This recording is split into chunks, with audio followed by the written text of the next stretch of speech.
Alrighty, ladies and gentlemen, emperors, welcome on into the Central Committee stream with your host, Mike from PA. The fall has set in here, and it's not just fall, but I think it's winter. When are we getting Mike Was Right merch? Shortly. We have a lot going on today. We are going to launch a campaign for the governor of Wisconsin here on the stream. We have a exciting socialist candidate for governor in Wisconsin. Francesca is coming on later today. We are never going to stop. We're never going to stop. Our candidates won last time. Obviously we've been suppressed. Our speech has been suppressed for a long time here. So nothing that is happening was surprising to me. You don't think they're overplaying their hand with this Jimmy Kimmel thing? Thank God they're stupid. It got started with somebody like that instead of Hassan. They're not overplaying their hand.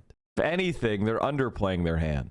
They have a royal flush. Your problem is that you are still approaching politics with the same liberal reasoning that got you in this mess in the first place. I am one of these people. I am a person who has also had blind spots. My blind spot was that I thought that reason would be persuasive. Evidence and facts and truth would be persuasive because it is persuasive to me. I have the politics I have because of reason, logic, evidence, life experience. But that's not why people form opinions or commitments. And that failure on my part to understand that is part of why we're in this mess, is that I put entirely too much faith in reason and logic as motivators for human action when they are not. They are rationalizers. That's what people use their reason for. They use reason to rationalize behavior that they have already taken. I think the issue that we have, I don't know what the fuck is going on with Jeremy Corbyn's party. There's some sort of disagreement between Corbyn and the other major farmer of it, and they're doing things without authorizing it. The UK is just as cooked as we are. I think, as I've always said, that doomerism is the last stage of your liberalism. But a lot of people confuse actually becoming aware of how the world works with becoming a doomer, because you haven't really given up your liberalism yet. And the only thing that's happening right now is that liberalism is being exposed for exactly what it is, which is a servant of the powerful. And in this moment, the powerful want fascism. And so liberalism seems to be nowhere to be found, because it's only the velvet glove over the iron fist of capitalists, of the bourgeois dictatorship.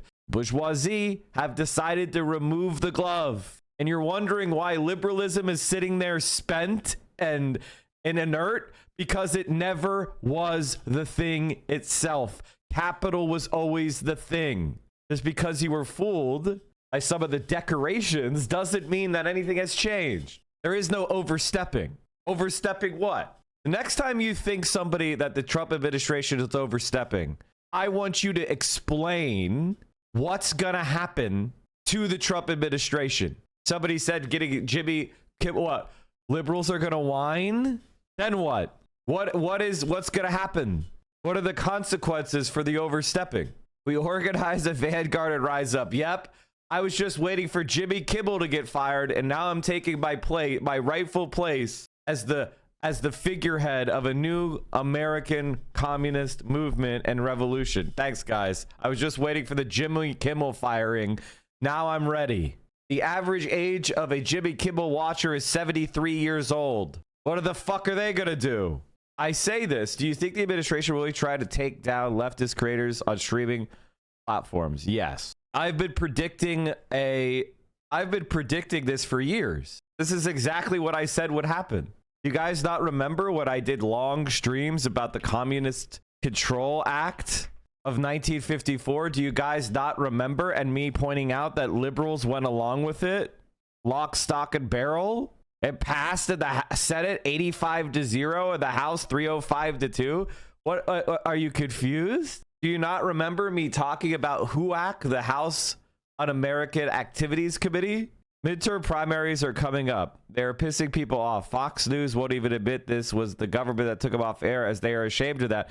And Democrats are showing they have no interest fighting back. What I'm worried about, the left doesn't seem to have people in place to primary every mainstream Democrat. Yes, I've been calling for this for years at this point. What do you want me to do? The fuck do you want me to do? Yeah, I'm right about everything. Does that mean people listen to me? I can't get people to stop paying attention to a 22-year-old, Twitter shit poster. Like, what do you want me to say? Well, I'm going to do my part. We've got ourselves a candidate for Wisconsin governor coming on later. Obviously, oh yeah, the other story is Mahmoud is getting deported for his First Amendment speech. None of these liberals gave a shit about that. I don't care now. I mean, I've been predicting that Hakeem Jeffries was going to go after the left for 6 fucking years. Francesca Hong, yeah. First, they come for Jimmy Kimmel. They came for all of us. They came for the pro-Palestinian movement. What are we talking about here? Trump says he's designated Antifa as a terrorist organization. Oh, thanks. It's behind a paywall. Thanks, man. Good point. We should have that as a paywall. I think the main thing that I would say is, I saw the Onion owner saying now is the time for a rich person to be bold to start their own media org. Think we could do a combined one with Hassan streaming editorial interviews, what have you? I mean, I don't have the capital. Plus, they'll just go after our fucking server providers or whatever. I mean, I'm not saying that that's not doable. I'm just saying that, right before I was about to make it to the Order of Romeo. Of course you were. Let's get right into it. Disney-owned ABC is pulling Jimmy Kimmel's late night show off the air indefinitely amid controversy over the host's recent comments about the fatal shooting of conservative activist Charlie Kirk. During his monologue on Monday night, Kimmel spoke about the Republican response to Kirk's killing, saying, quote, "The MAGA gang is desperately trying to characterize this kid who murdered Charlie Kirk as anything other than one of them and doing everything they can to score political points from it." FCC Chairman Brendan Carr described those remarks yesterday, in his words, as the sickest conduct possible, adding that the FCC could move to revoke ABC affiliate licenses as a punishment. Just a few hours later, the biggest owner of ABC-affiliated stations, that's Nexstar, announced it would preempt Jimmy Kimmel Live for the foreseeable future, citing Kimmel's comments about the killing of Kirk. A short time later, a spokesman for ABC said in a statement that the late-night program will be preempted indefinitely, but didn't further elaborate on the decision. President Trump praised the move on social media, posting in part, quote, "Congratulations to ABC for finally having the courage to do what had to be done." So we got to really note this, that last month, Nexstar announced plans to acquire one of its rivals, that's Tegna, for $6.2 billion. That deal, which is expected to close in the second half of next year, would require the FCC to relax the national ownership cap that limits how many stations one company can own in the U.S. FCC Chairman Carr has suggested in the past he's willing to raise or eliminate that long-standing cap. Now, if that deal goes through, it would further consolidate station ownership across the United States, but you're starting to see the connections and the cross-currents all at play here. Meanwhile, the Trump administration is planning to take action against left-wing groups that the president and his allies claim have contributed to political unrest and violence. Those moves are expected to include investigations into the tax-exempt status of certain liberal groups like the Open Society Foundations and the Ford Foundation. A source tells NBC News that these actions, which come in the wake of Kirk's assassination, could begin as early as the end of the month.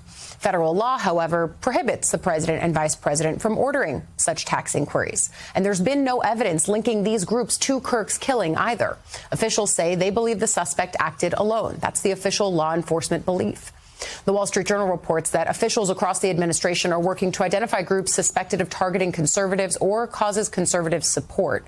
That could include looking at attacks on Tesla showrooms, like we saw earlier this year, as well as people who have retaliated against law enforcement carrying out Trump's deportation campaign. Meanwhile, the president announced last night that he will label Antifa as a major terrorist organization, although current law only allows this designation for foreign groups. And the president is continuing his visit to the United Kingdom today. He's going to hold meetings throughout the morning with the Prime Minister, Keir Starmer, before the pair is set to hold a joint press. And ladies and gentlemen, what are the centrist labor leader going to do? Fuck all. What are the Europeans going to do? I mean, there's more Europeans than there are Americans. What are they going to do with the EU? Dance around, kissing his feet. conference. Yesterday, the royal family hosted President Trump and the First Lady at Windsor Castle, located just about 25 miles outside of London proper. In the morning, Trump observed a military ceremony on the castle grounds alongside King Charles. You see them there. The ceremony included a 41-round gun salute, the playing of the two nations' national anthems, a flyover, and a horse and carriage procession. A lot of pomp and circumstance. In the evening, the Trumps continued the celebrations, joining the royal family for a state dinner at the castle. Both King Charles and President Trump spoke at the start of that event. And here's how the president opened his remarks. Your Majesty, Melania and I are deeply grateful to you and Queen Camilla for your extraordinary graciousness. And to William and Kate, thank you so much. It's been so great being with you today. Thank you very much. Appreciate it. It's a singular privilege. God, do you guys remember 10 years ago when Marco Rubio was trying to run against Trump? Not trolling, genuinely curious, though. Why was it okay when Biden was in office to cancel any and all right-wing voices? What right-wing was canceled? Who was canceled? What government programs were used to target right-wingers? Are you fucking stupid? It never happened. If anything, they did more to cancel me, dumbass. They did more to cancel left-wing voices. They set the government after pro-Palestinian protesters who were overwhelmingly what? Left-wing. They arrested, the Democratic Party targeted left-wingers like me. What are you talking about? They kicked Hassan out of the DNC. And when people get banned off a platform for saying that black people are inferior, that's not the same thing as the government enforcing it. Fuck this entire fascist government, send them to Nuremberg. How do you think governments go to Nuremberg? Why do you think the Nazi leadership, some of them, went to Nuremberg? You had to have 10 million Soviet soldiers killed over 6 years of war. Who is going to take on the United States of America? There's no you're still looking at the world like a liberal. This is it. This is it. This is it. This isn't right wing. This is COVID is not a disease content. This isn't right wing content. This is literal dumb fuck content. And this was during the fucking Trump administration as well. You know who did Operation Warp Speed? Donald Trump did the vaccines. Donald Trump did the shutdowns. I think your brain is damaged. Any and all, by the way. This is it. This is it. This is about COVID misinformation. And this is Zuckerberg kissing Trump's ass after Trump won. What are you talking about? Certain COVID-19 content. That has nothing to do with right-wingers, dumb fuck. You're stupid. You're dumb as fuck. I can't believe you're actually talking about this. Nobody gives a fuck. All those people are still around. Who was banned? Who was banned? Who's gone that used to be really big because of COVID-19? There isn't one person. You're delusional. You're fantasizing. You're in a cloud of bullshit. Just admit you like using force to shut up people who could actually tell you why you're wrong. Stop being a pussy about it, you fucking cowards. Stop pretending you have a principle. If you were principled, you would say it was wrong to shut people up for COVID. It's wrong to shut the left up now for protesting Trump or Israel. That's what you would do. If you believed what you were saying was true, you would be the first person out there saying, no, this is wrong. I'm against it. That's what be with right wing. Do what you can do. Mike, what are the odds that libs that this is the fault of the left for being censored because their rhetoric was too extreme and brought it on themselves? Many libs basically say this regarding the target of German communists by the SPD and the subsequent rise of fascism. My personal opinion is it doesn't matter what liberals say because they are inert. They don't do anything anyway. They don't do anything to resist fascism. They don't do anything to oppose fascism. They're not going to do anything to fix it. They're not going to do anything. You're wasting your time talking to a liberal. If somebody declares themselves to be a liberal in 2025, they are brain damaged. Fuck them. Talk around them. Who gives a shit? Who gives a fuck? That's your problem. You're wasting your time. I am an anti-fascist. Okay? Fuck this administration. This administration is a fascist one. I am an anti-fascist. What the fuck are we doing? What's next? Are they going to openly go, nope, we are a fascist government now? They're going to just say that? Is that what we're doing? Because anti-fascism is just fascism. Bro, don't say that right now. Oh, what the fuck? Get out of here, dude. Listen, you need to understand something, okay? These people are not strong. They're fucking weak. They fear you being united, okay? We have the numbers. There are Americans of good conscience everywhere, okay? And because they're so fearful that if the people stand united, that they'll never be defeated, that they try to pick apart. They try to divide the masses. They try to make an example out of people, okay?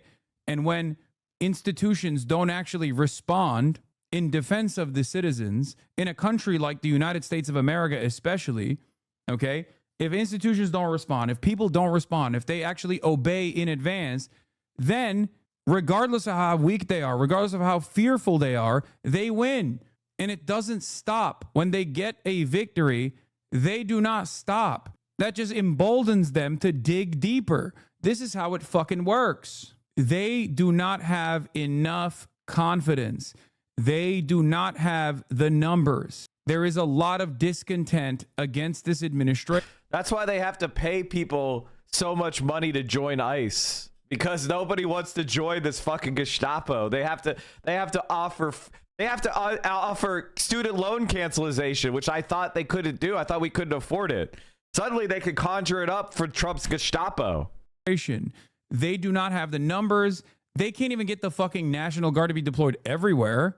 They can't do that. And even if they were to do that, there is no guarantee of success, because the National Guard is also comprised of your fucking neighbors, okay?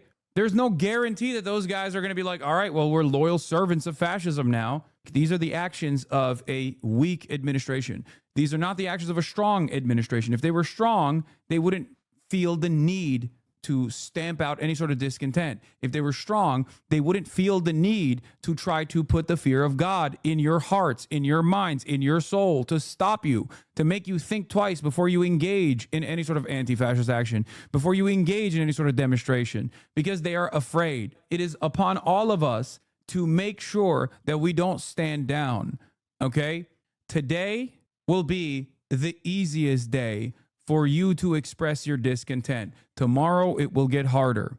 And the day after, it will be even harder than that. And the less we express our discontent, the less we express our frustrations, the more this administration will feel emboldened to do more of the same. I thought the left was the party of acceptance. No, I am the party of the dictatorship of the proletariat. I believe in dismantling this society based on profit over human civilization, human flourishing. I don't tolerate the right. You guys are supporters of domination. You're supporters of hierarchy. I don't support toleration of you. You're confused. My principle is whatever it takes to destroy the right wing is what we should pursue. That's my principle. My principle is anything that we can do that will destroy fascism, we should do. That's my principle. Genuine question. What do I do up in Canada? Why don't you organize a left wing that actually wants to stand up to the United States? Why don't you start forming a political movement that no longer wants to be intertwined with the U.S. and is seeking alliances to safeguard your democracy against American invasion? Why don't you start building fucking defensive fortifications on your border?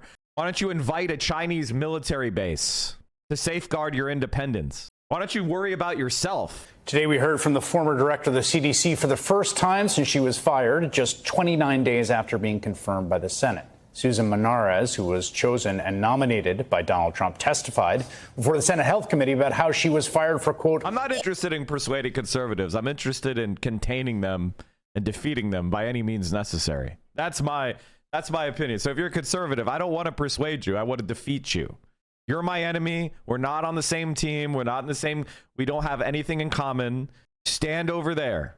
holding the line on scientific integrity, telling senators about the meeting with Health and Human Services Secretary Robert F. Kennedy Jr. If you're unpersuaded by 2 years of children being exterminated for Israel, if you're unpersuaded by our government collapsing, our economy getting worse, the fact that no one can afford a home, college education is unaffordable, and it doesn't guarantee you a good job, if you're not persuaded by the collapse of a fucking reproductive rate, if you're not persuaded by the collapse of people having fucking relationships or friendships, if you're not persuaded by the addictive opioid crisis killing hundreds of thousands of Americans, if you're not persuaded by the environment getting ruined and more extreme weather, nothing I can say is going to persuade you. Just go over there. You're my enemy. You're an unpersuadable, evil person who likes death. Go worship death. I have no business. I don't waste my time with you. Don't talk to me. August 25th, Secretary Kennedy demanded two things of me that were inconsistent with my oath of office and the ethics required of a public official. He directed me to commit in advance to approving every ACIP recommendation, regardless of the scientific evidence. He also directed me to dismiss career officials responsible for vaccine policy without Thanks for your cause. money. He said if I was unwilling to do both, I should resign. I responded that I could not pre-approve recommendations without reviewing the evidence, and I had no basis to fire scientific experts. He told me he had already spoken with the White House several times about having me removed. I told the secretary that if he believed he could not trust me, he could fire me. The next day, I was told I still had my job, but the secretary's expectations remained: approval of ACIP recommendations and dismissal of career scientists. I would not commit to that, and I believe it is the true reason I was fired. Senator Bernie Sanders, independent from Vermont, is the ranking member of the Health, Education, Labor, and Pensions Committee, which held today's hearing, and he joins me now. Senator, I knew the outlines of this story. Of course, we covered it. It was reported. I found the testimony today truly shocking. What Ms. Menarez detailed. What was your reaction? Well, I think it was shocking, and I think two major... If you still have the capacity to be shocked, you're dumb as fuck. If you still have the capacity to be shocked, you're dumber than dirt, and I haven't done a goddamn thing. Issues popped out at me, Chris. Number one was the ferocity upon which the Kennedy people are prepared to undermine the science of vaccines. Her great crime, and the reason she was fired, as you just said, is she didn't pre-approve a set of principles that she had not seen, okay, regarding vaccines. Now, why these people want to defy what every major medical organization believes, what every scientific organization believes, which is that not only are vaccines safe and effective, they have saved millions and millions of lives. So I honestly do not understand why they want to break the people's trust in vaccines. And by the way, as we discussed at the hearing, what I fear about is not only what happens for our kids today and in the immediate future. Most of the scientists believe that another pandemic is coming. They don't know what it will look like. They don't know when it will be. And what Kennedy is doing is making it very difficult for us to prepare for that pandemic, which, God forbid, could take millions of lives. The second issue that popped out of me today was the authoritarian nature of what Kennedy and his people do. You hire somebody to be head of the CDC, one of the most important public health officials in America, and then you say, it doesn't matter what you think. Right. This is what we will tell you. We are politicians. You do what we want. You don't want to do it, you are out of here.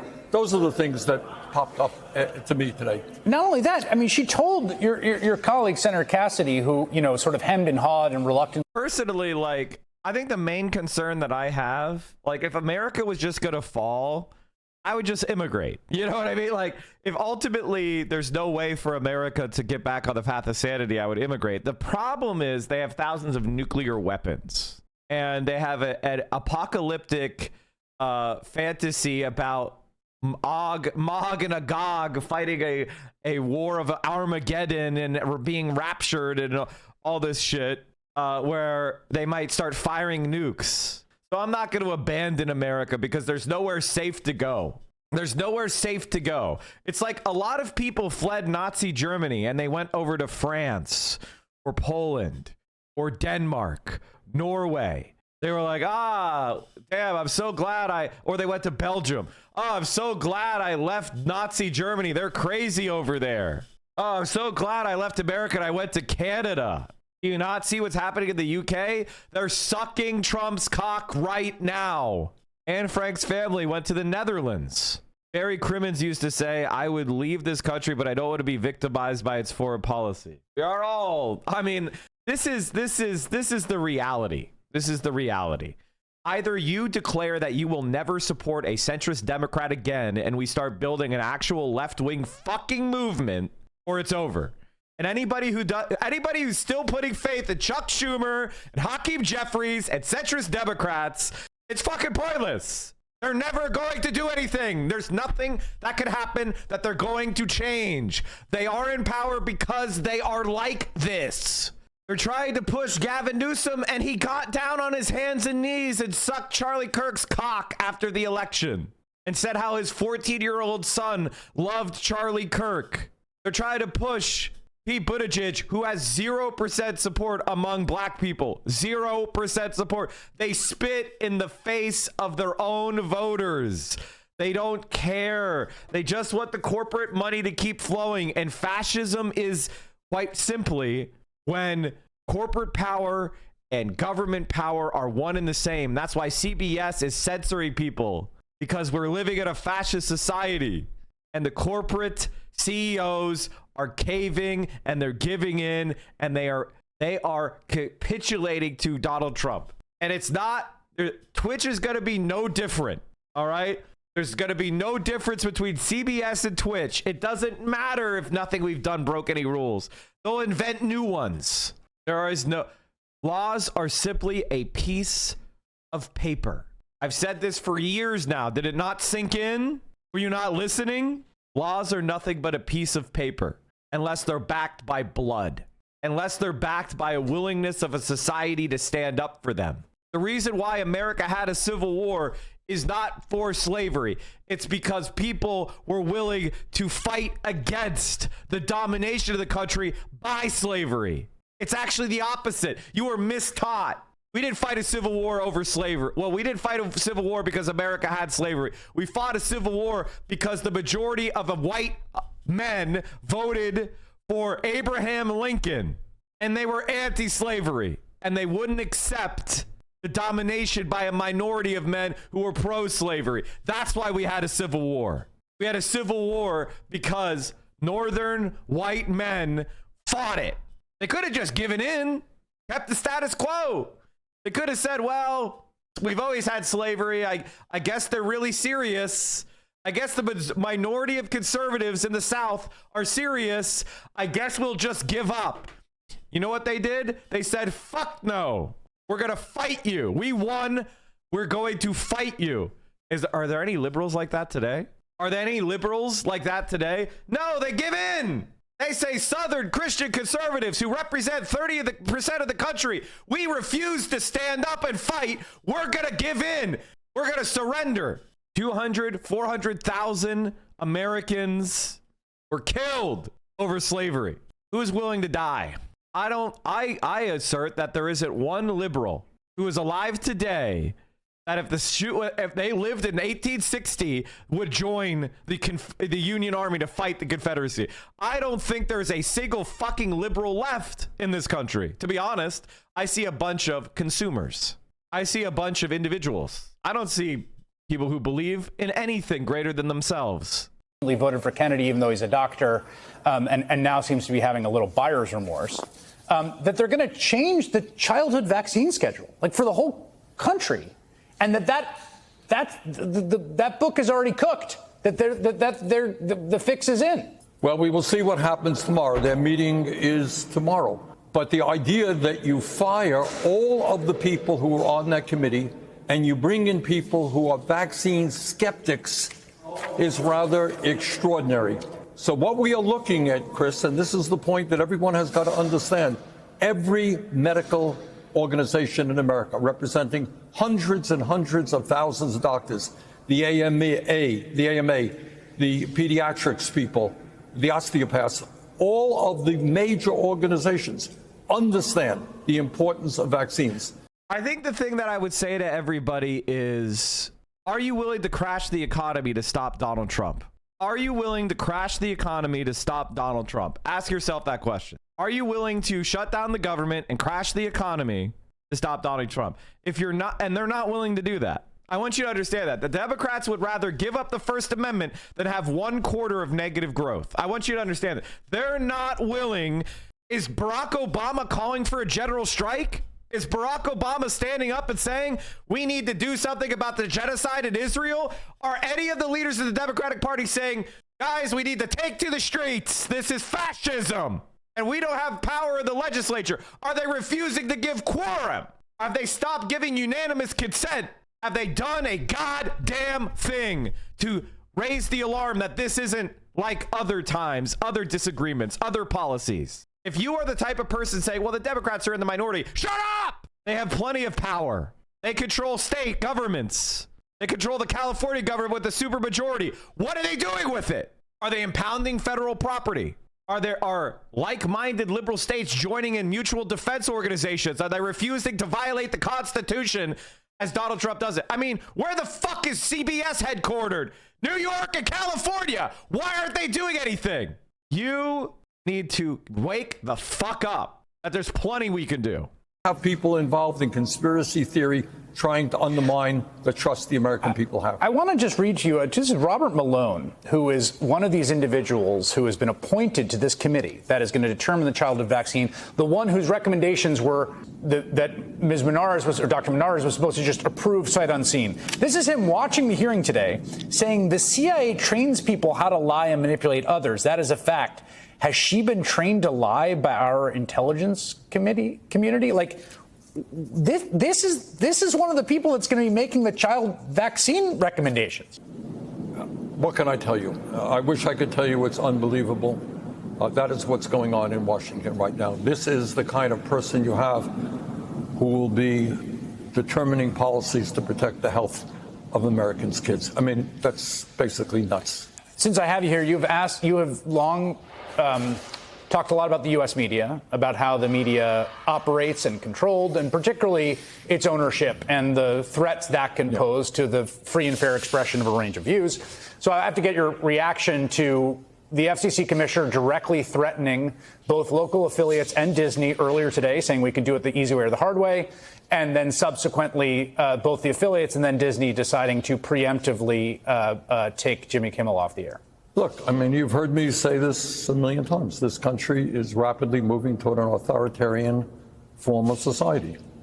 In authoritarian countries like Russia and others, Saudi Arabia, you do not have a media that is allowed to be critical of the government. Trump just, what was it yesterday, the day before, announced a $50 billion lawsuit against the New York Times. Today, the head of the FCC basically says, I don't like what this guy said, and we can take away your license. You better get rid of him. So this is just another step forward. And we have got to, some of us are working really hard to rally the American people, not only against this authoritarianism, but this war against the working class, the massive tax breaks for the rich, the cuts in Medicaid. People should be aware that as a result of this Trump's big, beautiful bill, your health care premiums, whether you're a Republican or a Democrat, whatever, independent, could go up by 75% because they're taking away the credits for the ACA. Yeah.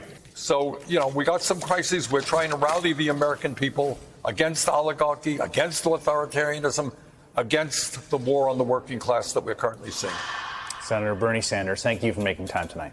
Thank you, Chris. Charlie Kirk's old show, there was like a guest host in honor of him after he was killed last week.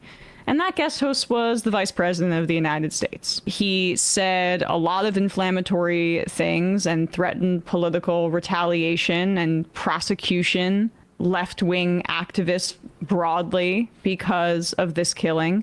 They're trying really hard to manufacture consent for an authoritarian free speech crackdown. They've been trying to incite reactions to ICE officers, to the National Guardsmen that are coming into cities as a pretext for further authoritarianism. I mean, look at the hyping up of the assault on Big Balls. Look at the way they were treating this Ukrainian refugee, which is the first time any of them have shown any compassion for a refugee. Yep. Well, she was a white woman. Right, which definitely helps. And they are looking for warrants, basically. This is their same interest in supposedly human trafficking, which, as I said earlier, there's a big article about how they're turning all the agents that had been on that beat, pretty important thing to be looking into, pretty nasty crimes. They're turning them into, see who's undocumented in a kitchen somewhere.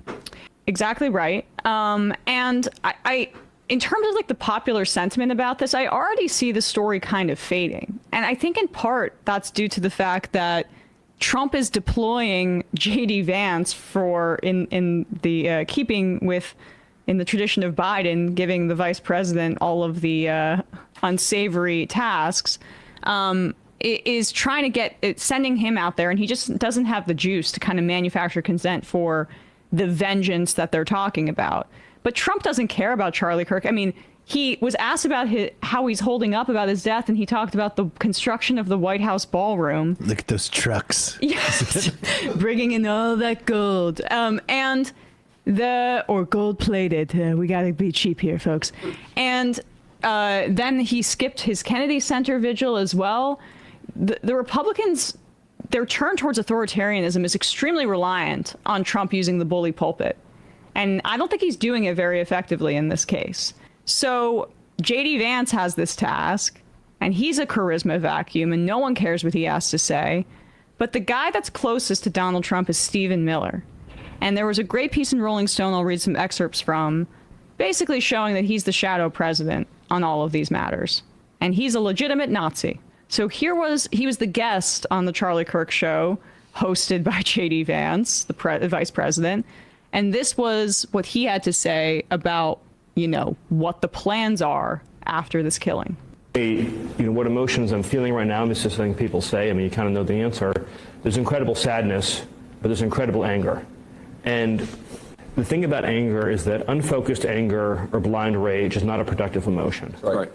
But focused anger, righteous anger, directed for a just cause is one of the most important agents of change in human history.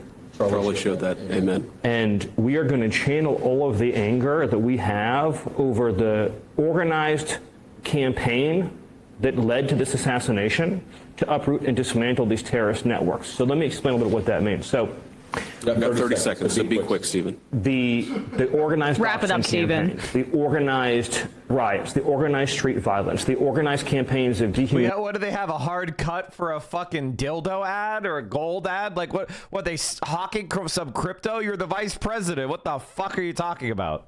The fuck is this shit? Vilification, posting people's addresses, combining that with messaging that's designed to trigger and incite violence, and the actual organized cells that carry out and facilitate the violence. It is a vast domestic terror movement. And with God as my witness, we are going to use every resource we have at the Department of Justice, Homeland Security, and throughout this government to identify, disrupt, dismantle, and destroy these networks and make America safe again for the American people. It will happen, and we will do it in Charlie's name. Thank you, Stephen. Don't go away. I'll be joined by a guest. Great mic work. They all want to be podcasters. What? It's Ted Cruz now wanting to be a podcaster. It's now, I guess, J.D. Vance, and we have a podcaster who's like, ugh, I was so tired of being vice president. Now I can do what I really want. Be a podcaster. Of the FBI. The hours are nice. Yeah, I'd imagine. I mean, right, especially if you just go up there and just shoot the shit and don't care if you're saying anything true or not. We'll get to that in just a sec, because Tom Tillis, when questioning Kash Patel, makes a good point, and the reason that he's able to say this is because he's a Republican that is retiring. This Rolling Stone piece from Sunday on Stephen Miller talks about him and shows the influence that he has on the president in great detail. It's called Inside Stephen Miller's Reign of Terror by Asawin Subasang, Nikki McCammon Ramirez, Andrew Perez. More than 7 months into Trump's term, Stephen Miller has become America's, if not the world's, most powerful unelected bureaucrat. With Trump's blessing, Miller has been allowed to run and remake the country in a manner virtually unheard of for a U.S. government official of his rank. Think any egregious policy from the Trump administration, chances are it was driven by Stephen Miller. All of it bears Trump's signature, but the president is not the one spending his nights writing executive orders and bending legal theory to his will. We know he's spending his time watching television or golfing. Or sleeping. How about them Yankees? YMCA. It's fun to stay at, though. All of it bears Trump's signature. As I mentioned. Nearly all of this bears the authorship, or at least co-authorship, of Miller. Everything you loathe or love about Donald Trump's America, you hate or cherish about Stephen Miller's Republic of Fear. Under Miller's guiding hand, the government can deport or kidnap or rendition you or your spouse without due process to a foreign gulag if the president feels like it. The White House can repeatedly threaten to take away the most basic of constitutional protections, such as habeas corpus. The president can launch Justice Department criminal investigations against his enemies, who, by all known accounts, did nothing wrong except annoy the commander-in-chief or refuse to help him steal an election, etc., etc. But there's more. They talk a lot about, we mentioned Jean Guerrero's book about Stephen Miller growing up in California and his deep anti-Latino sentiment from having Latino classmates, but also how he was radicalized as a Zionist and anti-Muslim extremist in college. The article goes over that. But they talk about how he berates all of their colleagues and more, and cites him as influencing some of the most insane decisions that Trump has made, including it was he, according to this reporting, that floated the suspension of habeas corpus. Miller has no legal background, but according to Trump officials, Miller was the mastermind behind Trump's ploy to use the Alien Enemies. Have you seen the article of Hassadabi being targeted by the Proud Boys online campaign? No, I didn't see that. If you want to send it to me. House Republicans urge Treasury to investigate Code Pink, PYM, Breakthrough Media, and other anti-genocide left-wing groups. Citing New York Times and pro-Israel think tank reports, it claims nearly $1.8 million in funding has gone to U.S. leftist organizations, including PSL, Code Pink, No Cold War, Tricontinental, People's Forum, Answer Coalition, Palestinian Youth Movement, and Breakthrough Media. Committee wants Treasury to consider freezing or seizing assets, apply FARA enforcement, and evaluate possible criminal penalties. It frames these groups as radical actors undermining U.S. national security and calls for government action. I mean, this is just, of course, it's fascism. There's really nothing more to say. $1.8 million, by the way. Charlie Kirk himself was getting $100 million a year. Recent days, Terrio told me he and the rest of the Proud Boys have been mostly focused on targeting employees in government and higher education, but his white whale is far more prominent. The left-wing influencer Hassan Piker. Terrio told me his campaign to get Piker kicked off Twitch wasn't about anything in reference to Charlie. As my colleague Spencer Kornhaber recently wrote, Piker condemned the shooting and anyone who attempted to justify it, although he has at times used his own violent rhetoric in the past. Piker was temporarily banned from Twitch earlier this year when he said people who truly oppose Medicare fraud should kill Senator Rick Scott. He didn't say that. He said Republicans don't care about fraud, otherwise they would want to kill Rick Scott. He didn't say that you should kill Rick Scott. That's not true! Not fucking true! Terrio seemed to sense that the post-assassination cultural climate would be friendly to an attempt to go after Piker. I was banned from Twitch, he told me, and I didn't say half the shit he did. You did January 6th, you fucking idiot. You went to prison, you fucking idiot. You did a riot on the Capitol, you fucking moron. Terrio told me that he and other Proud Boys have teamed up in a group chat with other right-wingers who all want Piker kicked off Twitch by running a bigger and more sustained version of their other mass firing campaign. They have been circulating Piker's past controversial statements to companies that advertise on Twitch. Oh, hey, look, it's Dan Saltzman. Hey, is that Dan Saltzman in Destiny? They were working with the Proud Boys? Was Dan Saltzman working with the Proud Boys? Hey, Dan Saltzman, were you working with the Proud Boys? That's one more federal agent that's coming after me, Piker told me over the phone late on Tuesday night, joking about Tarrio's reported history as a federal informant. Tarrio previously told Reuters that he did not recall ever having worked undercover in this way, but today he told me that he never denied it. He added, as a matter of fact, I said it on my podcast. In May, Customs and Border Protection briefly detained Piker, a natural-born U.S. citizen, when he returned to the country from an overseas trip. He did not seem particularly concerned by the Proud Boys campaign against him. Piker said he has weathered attacks of groups with a lot more institutional persuasive power than the fucking Proud Boys. I also asked him about the comments that got him booted from Twitch earlier this year. It wasn't a call to assassination. It was an attempt to say that Rick Scott shows that Republicans don't actually care about Medicare fraud. See, chat, you have to unite with the fascists to beat the fascists. Dan Saltzman in Destiny. LSF forwarder. Oh my god, these pathetic fucking worms. Did I ever reveal Tectone's story? Sorry, it got delayed till November, man. Sorry. Let's just say he's not going to be streaming. All right, another story I didn't want to let get buried by Jimmy Kimmel. Who gives a fuck about Jimmy Kimmel? Fuck that loser. Immigration judge orders Mahmoud Khalil to be deported to Algeria or Syria. It's no surprise that the Trump administration continues to retaliate against me for my exercise of free speech. Khalil, a former Columbia University grad student, said in a statement.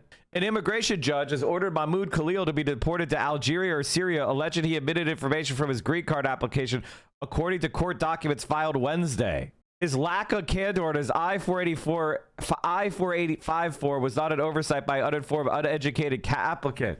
The only meaningful impediment to petitioner's physical removal from the United States would be this court's important order prohibiting removal during the pendency of a federal habeas case. And this is how fascists do it. Destiny's youth memberships are paused. Hi, the channel memberships feature on Destiny has been paused. So your membership has been paused. We'll let you know when it starts up again. These guys are such fucking losers, man. Such fucking losers, man.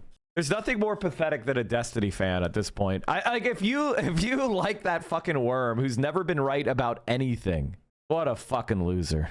To conduct mass deportations without due process, a plot he detailed in 2023 during an interview with conservative radio host Clay Travis and Buck Sexton. Miller was also the first member of the administration to publicly suggest the suspension of habeas corpus, as I mentioned. And there's another part of this piece. I don't have it here, but it talks about maybe. Can you look up the Immigration Act of 1924? Word search that. Thank you. This is the part I wanted to also highlight. Miller speaks almost exclusively in apocalyptic terms, in the caricatured language of military combat, forever war, and invasion against the culture and the homeland. He's a Camp of the State-style Nazi that came out in the Breitbart emails in 2017. He's yearned to erect a vast hyper-militarized network of what he's dubbed camps for detention and mass deportation, a network he hopes will change the American political and physical landscape forever. Miller, who is Jewish, has been denounced by his own uncle as a one-man betrayal of Jewish moral and political values. Miller has long held the deepest admiration for the Immigration Act of 1924 and wishes to bring America back to those days.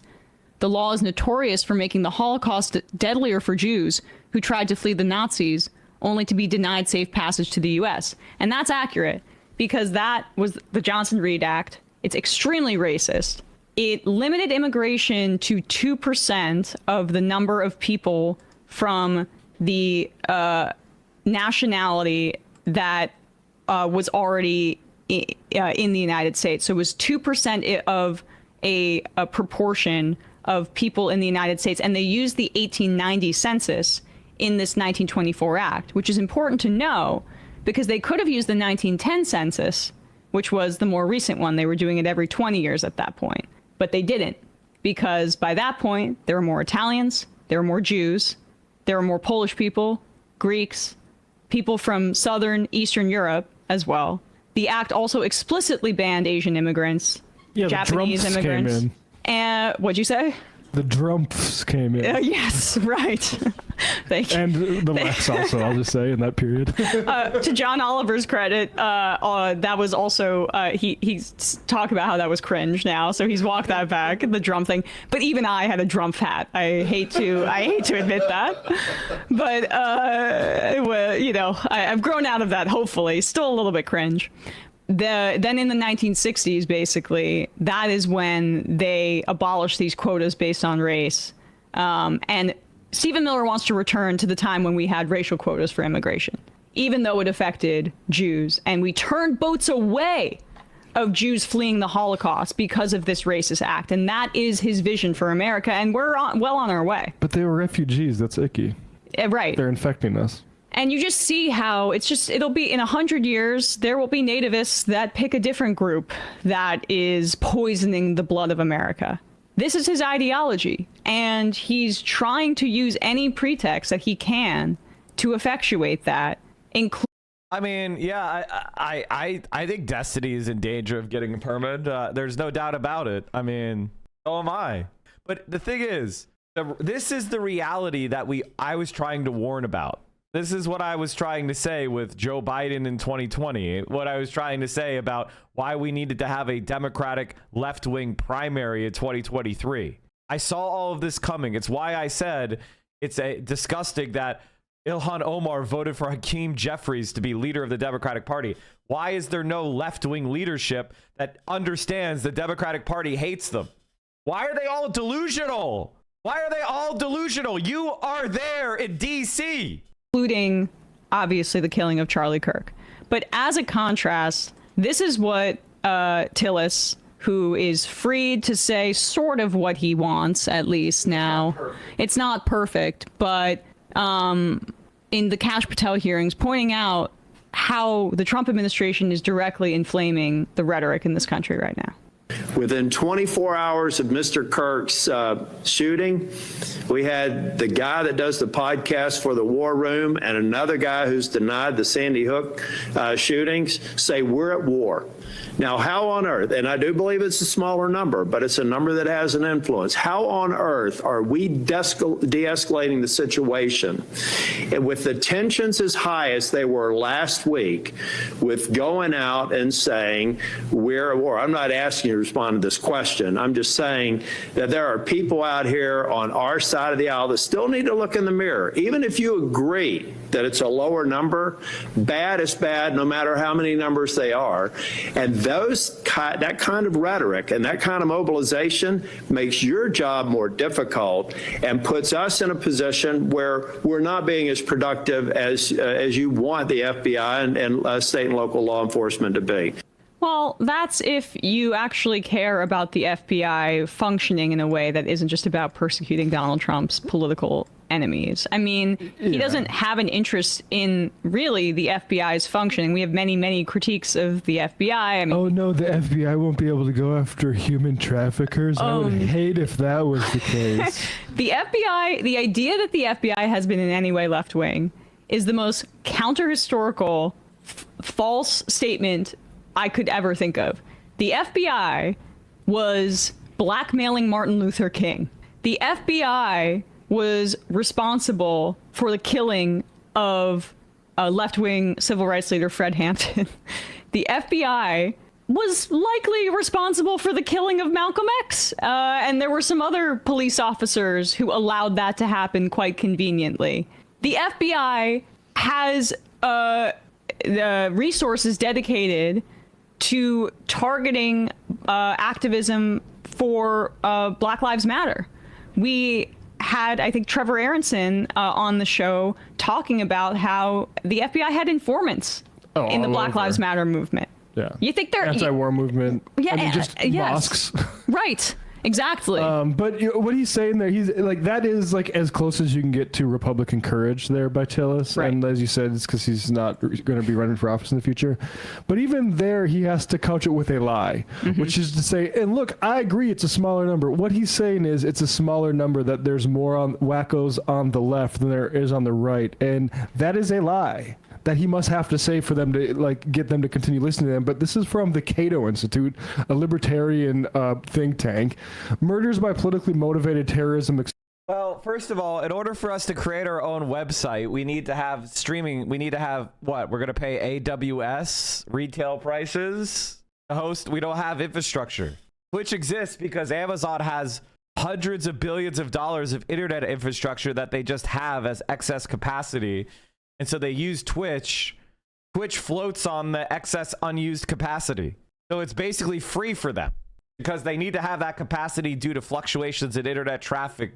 So if we start our own website, we have to pay Amazon or another large corporation infrastructure organization in order to retail prices. So it'll be way more expensive to run right off the bat.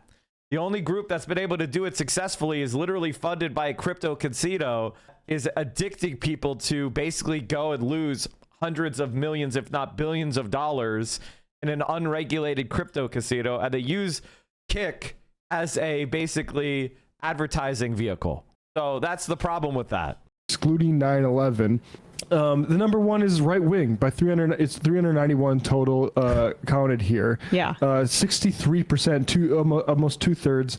Islamism is 143, and the left is 65. So only 10%. So this is just a lie, and it is an important lie because it's one that they're using toward their political agenda, which got gummed up in the gears of having all these people like Pam Bondi and Kash Patel implicated in a cover-up of sex trafficking ring, and now it's Charlie Kirk to lubricate the wheels again and get the sort of tank back on the tracks. Ramona Frankenstein said the FBI probably killed Martin Luther King as well. Yeah, that's true. There's listen to the MLK Files. There's a great podcast on that front. And also, Illuminati Kids writes in, if it was up to you, would you keep the FBI around at all? I do think that there is a function for a federal, police service, but obviously it would need major reform. The problem with the FBI is, of course, that it's kind of rotten in many ways in terms of the groups that it was targeting from its outset. Basically, can I just talk about resisting Donald Trump? Right now, the economy is still chugging along. It's slowing down. It's looking shaky, but it's still chugging along. The economy needs to crash before people are going to wake the fuck up. I regret to inform you, that's what it took in the 30s. The economy has to crash first before people are going to do it. People are just going to keep their head down and keep grinding and keep trying to make their lives better because they feel powerless. But if they have a job and they have their treats, and if they can put one foot in front of the other and survive, they're going to try to do that. The only way that the escalation in resisting Trump and this fascist government will happen is if the economy goes into the fucking shitter. And it has to happen in a way where Trump is blamed and not us. My auto insurance just went from $292 to $478 a month. What the fuck? What do you drive? I would look for a different car insurance company, man. Unless you have 5 cars. Jesus. There have been reforms.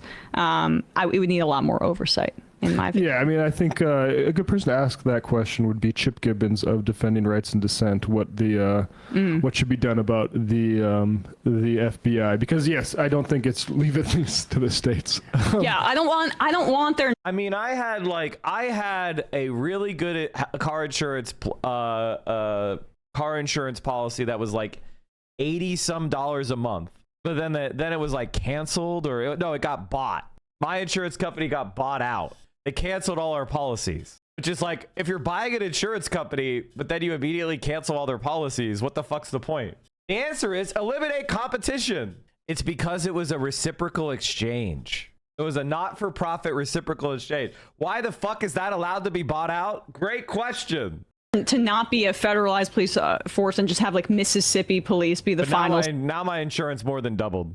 Say on the crimes that are happening there, including, in an ideal world, the FBI could lead an investigation to this lynching that we just saw, but not in Trump's America. Hey folks, don't forget to hit the subscribe button and check out our.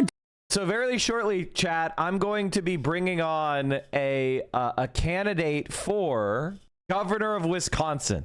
Now, if you've been a long time Mike from PA head, I have been supporting the sewer socialist movement, the democratic socialist movement, electoral movement in Wisconsin for years now, and we've continued to win more and more and more and more. And so they have decided that one of the state representative socialists is going to be launching their own campaign for governor of Wisconsin from the left. And so we are going to try to do our part to support them in that effort of building an actual left-wing alternative in the Democratic Party. Huge win. Obviously, this is going to be the Democratic Party line. It's a primary. And I want to show you why I consider it so important that we get actual left-wingers into power. Because I want you to see, we had so much energy and support behind Barack Obama. He had 60 senators, a massive majority of the House. The Republican Party was like, are we going to collapse? And now this is what he is. Sir, please. Sir, I'm not the president of the United States currently. So there's no point in shouting at me. There's no point in shouting at me about it. I'm not in charge of foreign policy currency. Please. Well, there you go.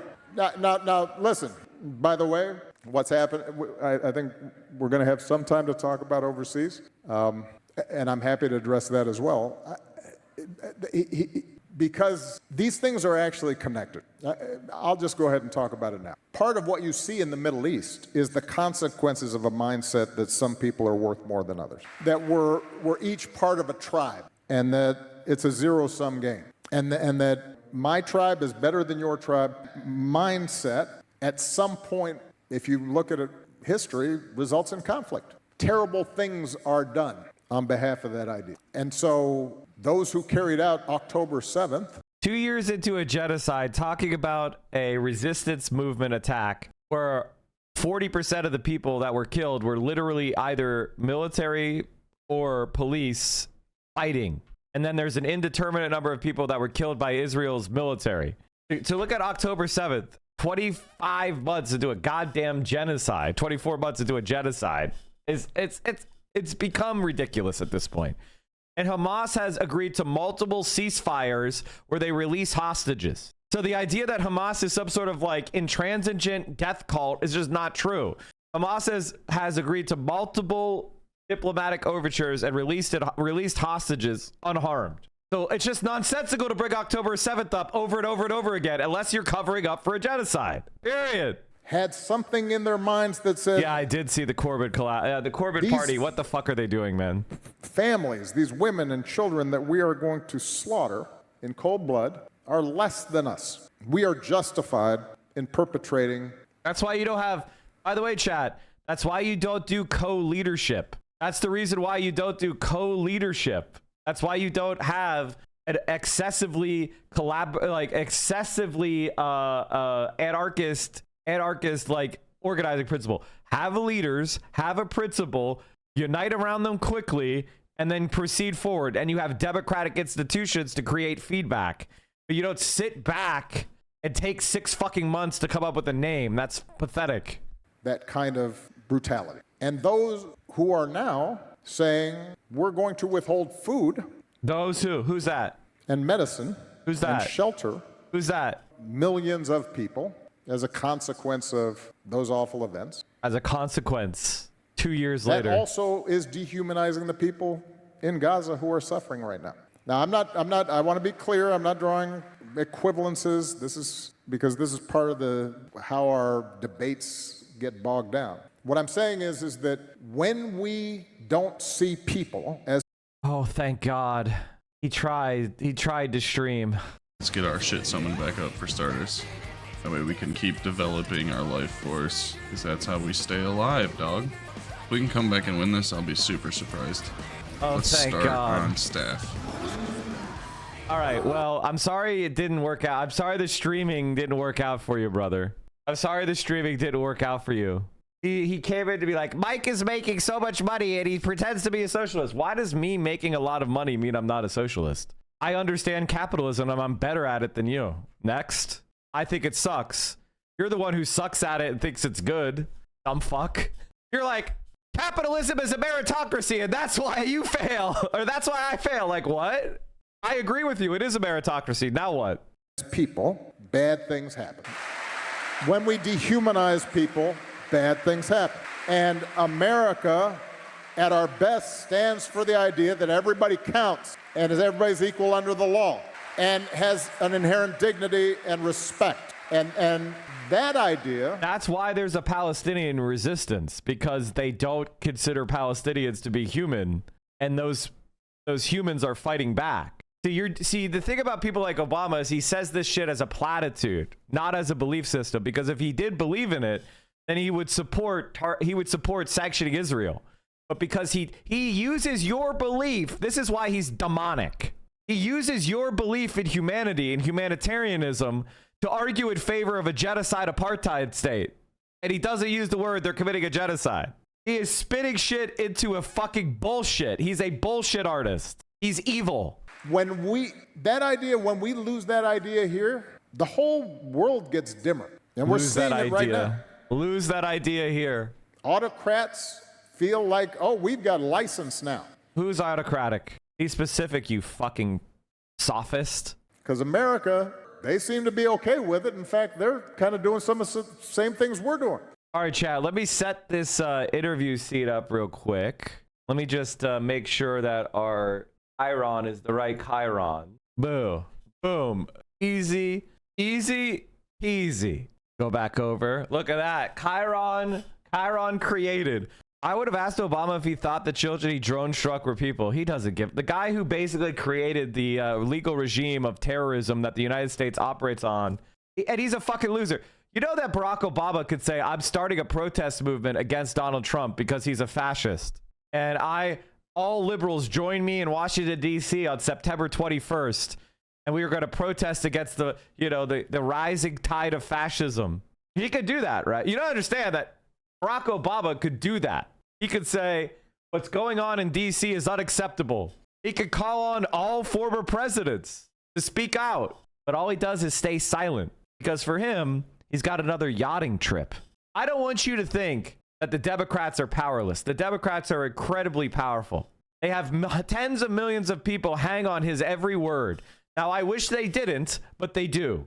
Instead, all he does is obscure the culpability of Israel for a genocide. All he does is every time Barack Obama gets involved in politics, it is to suppress the left and demoralize organizers and prop up the institutions that are doing evil shit. That's the only thing he does. That's it. When LeBron James was organizing the NBA to go on strike in favor of Black Lives Matter, Barack Obama picked up the phone and told them to keep dribbling. Can you imagine what it would have looked like if America's most prominent athletes joined together across sports to lead a protest against the domination of black people by our fucking law enforcement? Do you understand how powerful that would have been culturally, historically? And Barack Obama was there to spike it. In the 2020 primary, when Bernie Sanders was surging in support after a landslide Nevada caucus victory, it was Barack Obama who picked up the phone and organized the Democratic Party to coalesce around Joe Biden to stop him. And because Black Lives Matter was a leaderless movement, it was seized on by grifters who trademarked the name and stole millions of people, millions of dollars. Because there was no formal organization, Black Lives Matter was nothing more, collapsed as a movement and seized upon by grifters like Sean King, a white guy who pretended to be a person of color. It's so stressful to get by these days, and I know a lot about stress. I work in restaurants. I started in this kitchen 15 years ago, and you might recognize what's across the street. A lot of people in that building don't get why it's so hard to get by right now. Working hard doesn't mean you can always keep up. One wrong step can lay you out flat. This is by design. I'm State Representative Francesca Hong. I'm a service worker, community organizer, and a mom. I work for a living. Always have, still do. 5 years ago, my community sent me to the Capitol. The system is rigged. I'm running for governor to fix it. For years, we've been told that doing better is impossible. Well, let me tell you, that's bullshit. All we need to do is fight together. We can fully fund our public schools and have universal childcare. We can guarantee paid leave and have cheaper health care. We can fix a rigged system that puts oligarchs over workers and small businesses. We can do better. Don't let anyone tell you we can't do this. We can build a Wisconsin where we share the table. I'm Francesca Hong, and I'm running for governor because I know that together we make better possible.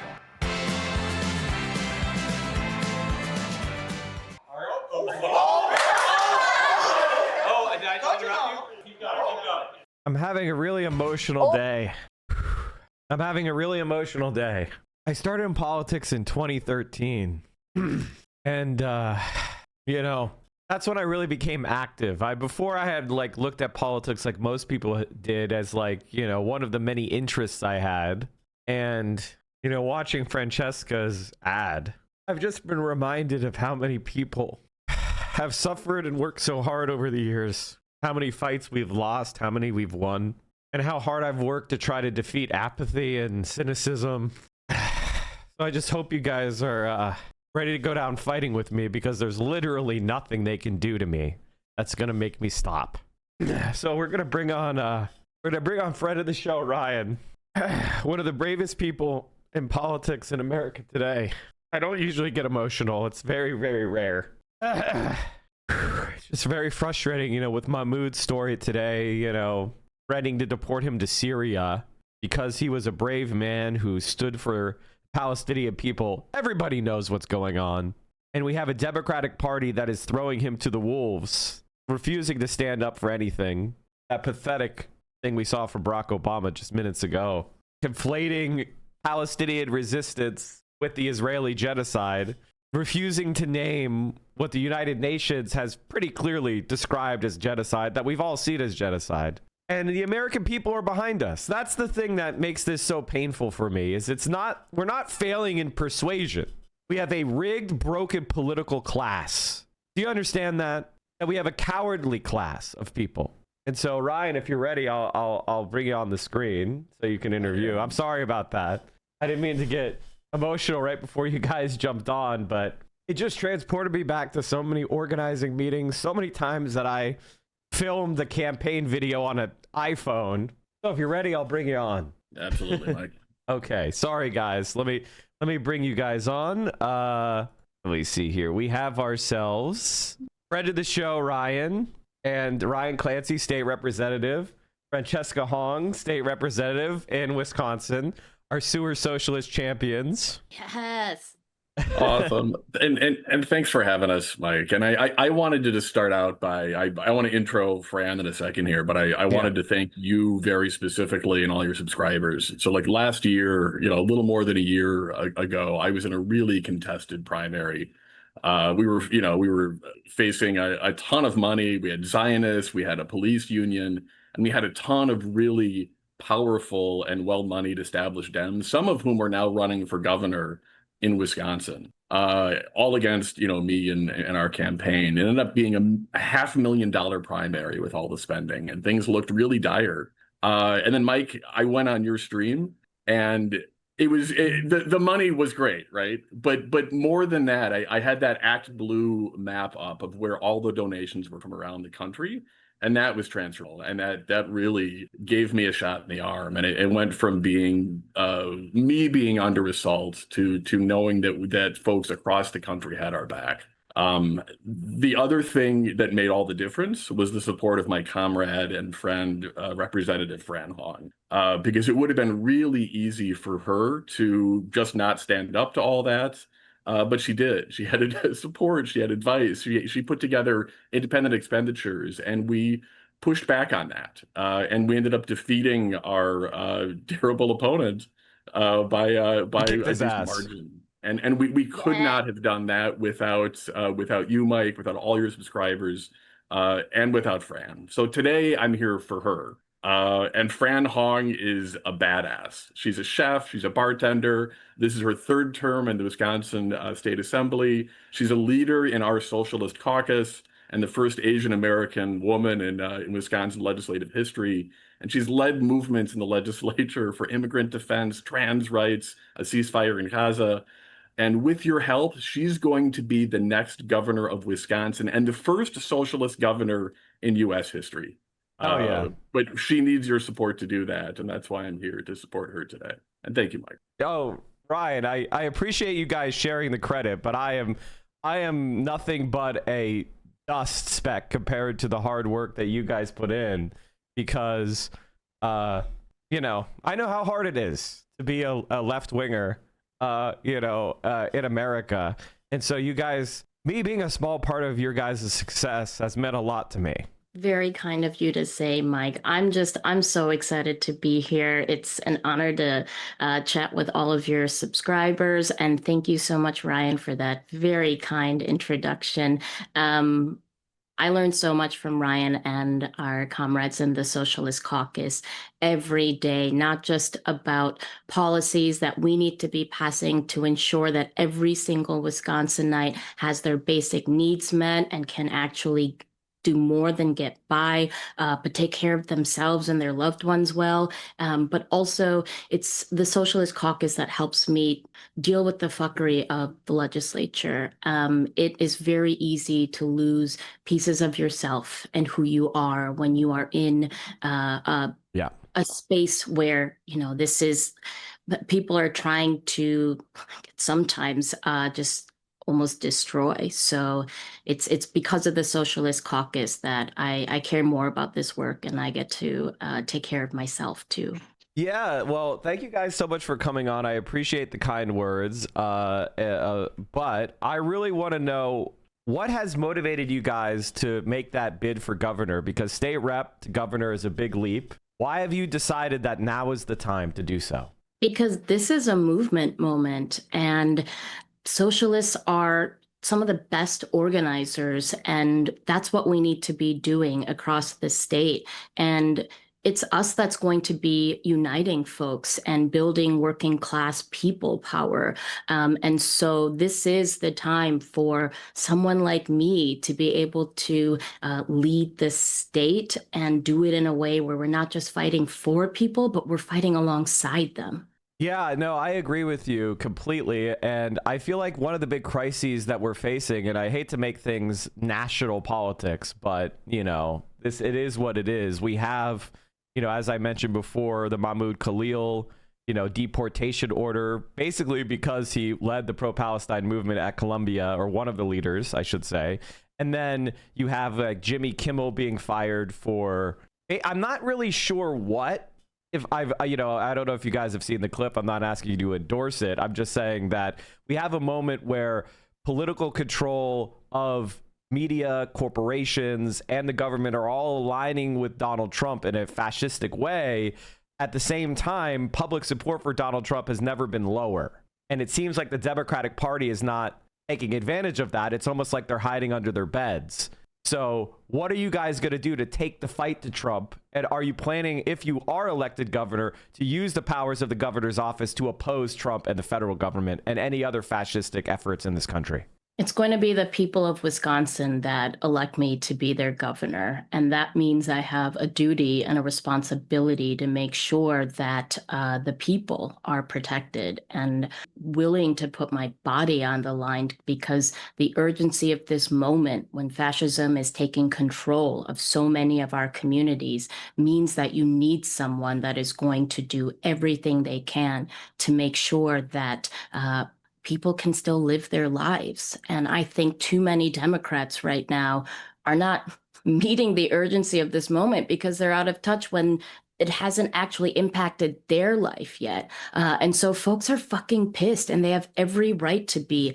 And people of Wisconsin, they hustle. They work so hard, multiple jobs, and it's still getting harder and harder to get by because of also fascist policies that have ripped on our public education systems, made it harder to get childcare. And so it's socialists who are going to be talking about universal policies, because it is a universal issue when it comes to these things that we need. And so it's raining fascism, and we've got a rainy day fund. And I don't want to have a leader in Wisconsin that's not willing to do everything they can to make sure that we are no longer relying on incrementalism.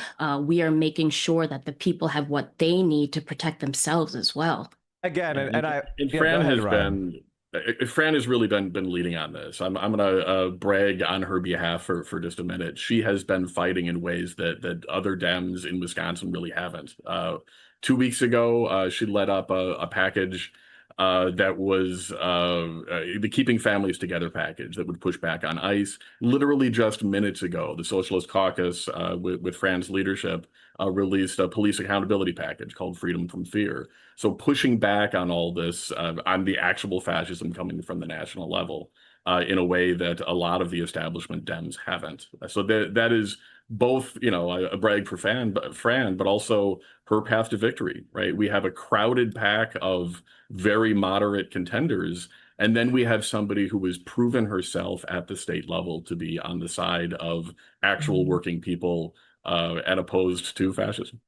All right, so from what I understand, you guys have set up the Wisconsin Legislative Socialist Caucus, and you have basically been a thorn in the side of the milquetoast Democrats and forcing them to be better. That's the thing. It's not that you guys are just gadflies that are out there saying you guys are stupid. You're actually pushing them to get better. Do you guys have any legislative accomplishments or initiatives that you're focused on right now that highlight, you know, how efficacious you are both in messaging and, if possible, legislative victories? I was in Stevens Point a couple of weeks ago, and when one of our colleagues who represents that area talked about the people being disappeared, neighbors in their community fearing for getting their, having their families be ripped apart. And when he mentioned the Keep Family Together package, he got a roaring applause. And so we are introducing bill packages that do make our colleagues better, that make them better representatives. The policing package, the tenants' rights protections, ending solitary confinement, introducing these pieces of legislation actually makes people realize that it's the job of government to ensure people can take care of themselves. And so it's about not just about pulling people left, but actually making them better legislators too, because they actually can understand what some of the struggles their communities are dealing with. Yeah, that makes a lot of sense. Can you talk about some of your main platform positions that you're carrying forward into the primary and why you think they're so important and why they are winners in a swing state like Wisconsin? Fully funding our public schools. Public schools are the absolute heart of our communities. And when we have strong public schools, we have strong communities. Republicans in our state and across the country are ripping apart public education because it is the last remaining democratic institution. So fully funding our public schools, universal childcare, access to childcare, especially in rural areas right now, is getting harder and harder, and more childcare centers are closing. Guaranteeing paid leave for workers. Was so proud to have the Socialist Caucus stand with me when we introduced paid leave for all. When we talk about public banks and some stuff that's what is in North Dakota right now. People are able to see that it's possible for small business owners to actually take care of their workers and have access to capital with a public bank. And then care infrastructure. We do not think about how important it is to make sure our care workers have fair wages and good working conditions. Our seniors need to, age with dignity. Folks in the disability community who are having Medicaid ripped away because of the Trump regime. We can actually meet those moments meet the needs of those folks by investing in care, because we will all need care at some point. And so when we say for all on these policies, that's what we mean. They should be cheaper, they should be accessible, and they should be free. Yeah, that sounds incredible. That sounds like the type of platform that I think we've been missing in this party for a long time, in the Democratic Party, or giving something that people could constructively believe in, as opposed to a force that they're scared of. Something that draws new people in, not just a conversation to be had that people who are already politically engaged. Have you guys drawn any inspiration from the mayoral candidacy of Zohran Mamdani? Or other, Absolutely. Wisconsin races? I think Zohran's campaign is actually very much rooted in joy and care. You see him sharing some of the most, talking with community members who never really, maybe they've never even seen a candidate come through. He is building a multiracial, multi-ethnic, multi-generational coalition. He is living the by the people, for the people principles that Americans used to believe in, and now they can. And so being unapologetic about the genocide in Gaza, talking about how everyone deserves to live in the city that they love and have it be affordable. I mean, Dems have struggled so much to talk about the issues that all Americans care about. And not only is the Mamdani campaign doing in a way that is also accessible, they're making sure that they're sharing the stories of actual working class people in New York who can talk about why these policies are so important and how they deserve to have better lives, and they should have a government that is a force of good and support them in that work. And he's running an organizing first campaign. I mentioned earlier that socialists are some of the most, they're strongest organizers. And so when you have an organizing first campaign like ours, we're investing first in field as opposed to, bringing in field organizers later and giving them like, oh, go ahead, try to do everything you can to bring these people in to vote. We have to build out a field infrastructure that is sustainable. So regardless of what happens in the primary, in the general election, the left has the organizer infrastructure that is going to be sustainable because more people across the state are going to be, in this movement, and they're going to have ways that they can stay connected with other left organizers who feel, somewhat more isolated in their community because there aren't as many progressives, but they're going to have resources and support and community. When we have an organizing first campaign, that's going to make sure that we have, movement work happening, because it's not just going to be one administration that's going to help make sure that Wisconsin is better. It's going to take work and organizing, and that has to be led by a socialist. And I was a late convert to being excited for Zoran. Like it was only like literally a couple of, because I loved him from the beginning. Like I've met him, in our little socialist circles and all that. But I couldn't bring myself to hope that he was going to win until I did call time for him maybe 2 weeks before the election, and I talked to people and realized how excited they were. Fran just launched her campaign yesterday. I've literally never seen anything like it. My entire feed, everybody I'm talking to on the street, already excited because Fran's been in our community. She's been all around the states, and I've never seen anything like this. It is really inspiring. Yeah, no, that's really good. I think if I had one piece of advice to give you guys, it would be to lean into Gaza and to lean into the fact that you are not just pro-Palestinian, you're anti-AIPAC. You're anti the idea that there's some sort of foreign government is going to interfere in our politics, and that you're focused on Wisconsin, that your position on Gaza is a side of your conscience and your decision to stand up for what's right, not what is politically viable or considered politically viable by the political class, and work extra hard in drawing those distinctions. That's my piece of advice for you. I think the reason why Zoran was able to win, to go from 1%. Obviously, he had a good campaign, but because he was able to draw that contrast and be the clear candidate of the pro-Palestinian movement of young people, that was, to me, the catalyst that led to his victory. And I hope you guys, I think a lot of centrist Democrats are going to try to hedge. They're going to try to be like, well, I'm against Netanyahu, or I'm against what's going on. It's a humanitarian disaster, etc. But fundamentally, they're not going to take that extra step that only you can take. So I hope you don't feel like, I think it's the path to victory. I don't think it's morally right alone. I think it's also the path to victory because everybody else is going to be this undifferentiated mass, and you're going to be the only principled candidate. And I think what people want more than anything is someone that is principled, who's going to stand up to Trump, who's going to stand up to the right, and who's going to stand up to what's going on that's evil in the world. We want leaders for a change. So not to preach at you guys too much. I know it's supposed to be a conversation. I just really want to impress upon you, from my perspective, talking to socialists and left-wingers and young people and not so young people all over the country, they're all united in this view. So I believe in you guys, and that's why I'm so excited that you're here. What are your concerns going forward? Like, are you concerned about Donald? Like, assume you win.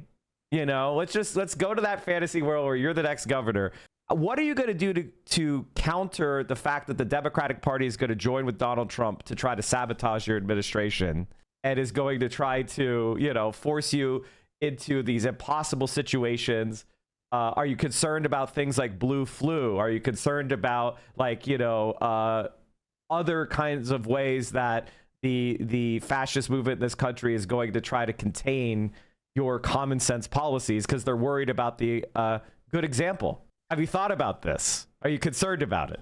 There are a lot of people who are scared right now, and how you meet collective fear is with collective moral courage. And I realized that right away with introducing the ceasefire resolution, making sure that, we had a strong uninstructed movement, the Listen to Wisconsin Uncommitted movement in the April of 2024. And in terms of the establishment, Dems, and the fascist regime throwing everything they have at us, I know that Wisconsinites want a leader who has moral courage and is going to be fighting. And that means ensuring that when a bill comes to my desk, when I'm Governor Hong, and it is too incremental and doesn't actually address the material conditions of making sure that people have what they need, especially with rising costs and things being more affordable, I don't want to sign that. I think folks are going to know that they're going to have to present one of them like comprehensive, transformative legislation. Again, I mean it when I say incrementalism is irresponsible. We have a very healthy rainy day fund, and it's raining fascism right now. We need to be innovative, creative, risk tolerant, and make sure that, yes, we are responsible with focusing on also things that are going to bring in more revenue, like finally fucking taxing the billionaires in our state, fair taxation, cheaper healthcare.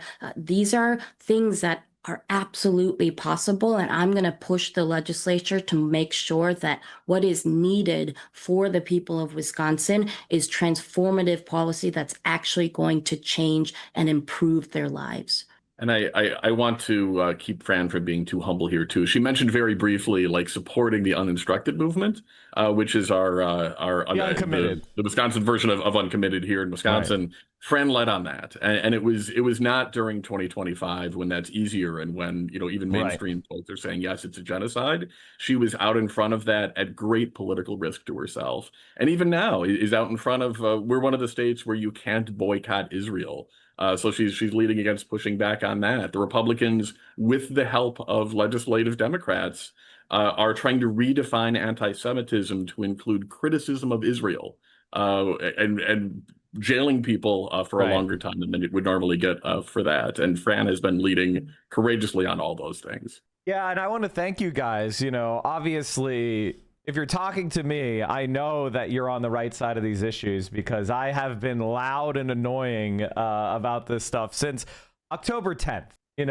Honestly, on October 7th, I was like, it seems to be like they're gearing up for some sort of really repressive response. And then when you saw what the officials leading the Israeli government were saying, it was clear they had genocidal intent very early on. And then the way they have denied international journalism, the way they have targeted humanitarian organizations. I mean, this is really unprecedented. You have to go back to the 40s with the fascist movements to really see anything that can compare to the intentionality of targeting international observers, institutions, journalists. More journalists have been killed in Gaza than were killed in all of World War II, as an example. Like this is an unprecedented time. And I think that the one thing that I would say is that I feel like people are calling for leadership. They're calling for people that are comfortable with saying they oppose the fascist Republican Party. And what do you think about that? How do we shake the political class of the Democratic Party out of the tropes of, oh, the fever's gonna break, or oh, we need a strong Republican Party? Like, do you believe that? And if not, what do you think we should be saying to regular people that are concerned but don't know what to do? Well, the Democrats would be abandoning a big portion of their base. I mean, we just had, data come out the other day that showed that the majority of Democrats right now, I think it's like over 60%, especially amongst younger voters, are embracing socialist policies, and they believe more in socialism than capitalism. And so calling the Dems out for that directly and embracing this moment and opportunity where more folks are so, dissatisfied and angry with the status quo means that we absolutely need to present an agenda and talk directly to the people about, you are working really hard right now and you deserve better. I'm going to try to make better possible by making sure that, again, childcare, caregiving work, fair wages, taxing the rich. People are realizing now that the system is rigged. And in order to unrig it, we need socialist policies to ultimately improve people's lives and keep folks from fucking dying, because what is happening from the regime is killing us. Yeah, no, I completely agree with you. And just as a quick aside chat, we are getting close to our first $5,000 goal. So if we could go ahead and throw a couple more dollars here, only spam the link, because this is an opportunity to really seize power in a major state party. You know, a lot of people have made the mistake of thinking that, well, if we run for like party chair as a DSA candidate, that's going to, you know, allow us to control the direction of the party. And the answer is, it's actually the people whose butts are in the seats that the party serves. So if we want to change the direction of the Democratic Party or start our own party, we need to have powerful people in positions like the governor's mansions to go forward with. And I this is an uncomfortable question, because I hate to do this to you, but I have, it's me. So you this is what you signed up for. Yeah, let's go. Is there any point where you believe socialists and leftists should exit the Democratic Party and start our own Labor Party, Workers' Party? Because it seems to me that the hostility to even mild social democracy among the Democratic Party elite, and the way they so closely cleave to even Republican donors, like, for example, not to keep bringing up New York, but I think it is instructive because they're going to run the same playbook on you, which is you have Cuomo losing the primary and then running as a sore loser independent, and then raising money from Donald Trump's donors and billionaires. And so do you think that, like, and the Democratic Party brand is in the toilet because of people like Joe Biden and, you know, the genocidal, you know, record they have, and the fact that they failed to deliver positive change for decades for regular people? So do you think that the Democratic Party is the home of socialism, that we can rehabilitate it, we can change it? Or do you think there is a point where maybe something starting fresh and not being encumbered by the Democratic Party's bad brand is a good idea? Because I understand the electoral argument of winning the primary gives you a huge boost in winning the general, but is there a point where the Democratic Party is closed off to democratic change? And I'm sorry to ask you such a difficult question, but I had to. I am receiving it with open arms right now. Look, nobody likes being told what to do, and I'm not out here to tell leftists how to organize themselves across the country, but I do want us to center building power. And those strategies to gain power and build power is going to look different in different parts of the country. And here in Wisconsin, I associate with the Democratic Party, but we have to do kind of multiple things here because it requires that. And so part of it is kind of breaking down the establishment norms and pushing on them to actually listen to their voters. Many young voters especially don't believe in a two-party system, so then they disengage from politics altogether. We have to expand our electorate. That means kind of, you know, a little bit of infiltration, if you will, where we, from the inside, have to make sure we have more socialist electeds, but we also have to build out that organizing infrastructure where, especially in Wisconsin, it's hard if you're a socialist in Dunn County in northwestern Wisconsin, and you're going to want resources to be able to build power in your local community. And so this is an organizing question and not so much one of party. And I think that There are so many opportunities right now to build power for socialists, and that means that we have to lean into organizing and growing that organizing. We've got this really cool zine that I worked with my good friend Timothy Faust. It's how to organize your friends and foes, and it is like to have something concrete so that you're able to go to, you know, the rodeo and start talking to people and realizing when you bring up cheaper healthcare and cheaper housing and make sure that like you have fair wages and we're taxing the rich, I guarantee you someone at the rodeo is going to be into that idea. So being creative and innovative and strong around organizing so that that is what we are rooting in to build power for socialists. We have to start thinking about that and sharing those ideas and strategies for folks across the country while being very mindful that where folks are at in different parts of the country, we will have to alter strategy for it. But less about parties and more about building organizing and actually gaining power has to be the goal. Yeah, I think one thing that I would say, if I could just make a little bit of a comment, is I think of our electoral system is we have this very awkward situation where we have pre-general election forced coalition building.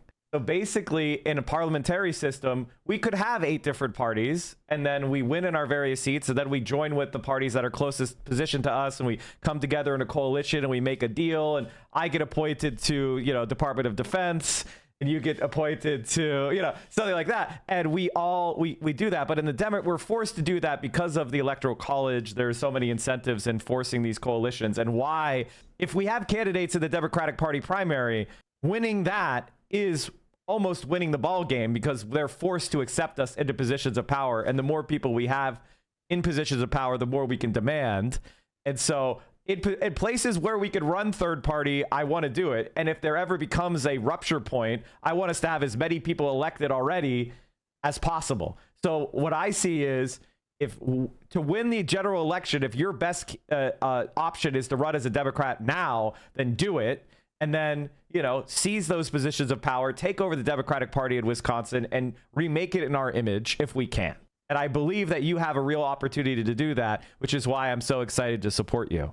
And I see we absolutely need that executive power in Wisconsin, because if I was to run as an independent, right, for an assembly seat, and I won, I wouldn't have an office, I wouldn't have staff, I wouldn't have the ability to do my job. But with somebody in the governor's office who would sign legislation, who would change that system, we could change it all the way down the ballot and actually get to some substantive change. Do you have like electoral reform as one of your platform planks? Like, for example, ranked choice voting, which was so important in Zoran winning, or other things like, you know, maybe something as wild as proportional representation or multi-member districts, or all sorts of ideas that, you know, could make gerrymandering obsolete in Wisconsin, because that was such a challenge for the left for so many years. Is that part of your guys' long-term platform to build power so that it's more robust and less vulnerable to a Republican wave? That work has already started, and it has broad support. Ranked choice voting has been introduced multiple times in the state legislature. We had an amazing movement that fought for fair maps, and we do need to push and pass legislation that is going to eliminate any options to gerrymander the state. There is currently a movement to do that now. That same Fair Maps Coalition is working to make sure that there's permanent legislation that bans gerrymandering. And so these are absolutely policies that we can build on, and again, have broad support across the state, even from some of the moderate Dems. And so we can make sure that these issues actually unite us more, that they can build bigger coalitions for us, and strengthen democracy. Like, strengthening democracy is a pretty sure way to be able to fight back against fascism. And I think that those opportunities we really have to seize, since they have broad support. Okay, so this is again another difficult question. I'm sorry, but this is what you had to do when you come here. What do you think about fighting fire with fire, you know, because I see the Republicans, when they had power in Wisconsin, they were completely comfortable with gerrymandering the state. It's basically a non-democracy. You see it happening in Texas right now, where it's like, is it really wise for us to commit to fair maps if they're going to gerrymander? So it's like tails, they win, heads, it's 50-50. So it really seems like they are almost incentivized to cheat as much as they can, because they know that when we're in power, we're going to treat them fairly. What about a kind of reciprocal situation where it's like, until we get a national gerrymandering reform, it's our responsibility to gerrymander to counter their gerrymander? Because that is a conversation that's now being had. And I was wondering what you guys think about that as legislators. I got to go back to movement work and organizing, and it'll be a bit of a hit for us if we advertise ourselves as cheating as well. Right. And I know that we can build a strong worker movement that is for building working class power. This, fighting fire with fire sometimes makes bigger fires. And yes, I'm not out here to say we can't be bringing daggers to a firefight, right? But they don't have the support of the people. They don't have ways to build actual movements. And that's why they're cheating. And so they're going to break some rules. I'm going to make, I'm going to democratize discomfort for those of us, for those who are in the Dem party and supporting the establishment. And I think they'll be with us in making sure that, we are fighting with people power, but also we have to call it what it is when fascism comes to our doorstep, and that we're putting our bodies on the line to protect our communities. Yeah, I mean, I totally respect that, and I don't want to hem you guys in too much. I understand that governing is different than campaigning. I understand. I understand what you're putting down. I get it. Yeah, and it goes back to power, right? Like, the current reality is we also have to build credibility. Right. And I don't want to compromise morals, because it's our principles that help build moral courage. And we really need that, not just from our electeds, but from the people who are going to be joining as organizers for a movement. And and jeopardizing some of that credibility when they're always at the ready to attack us, right? I don't want to give them any wins, and I understand. Be strategic and powerful, but I think about what Gavin Newsom says, and folks, talking about fighting fire with fire. I actually respect that, but here in Wisconsin too, where we're going to have different strategies, and we can still be unapologetic about it. But this is building a movement takes a lot of work, and it's going to be both.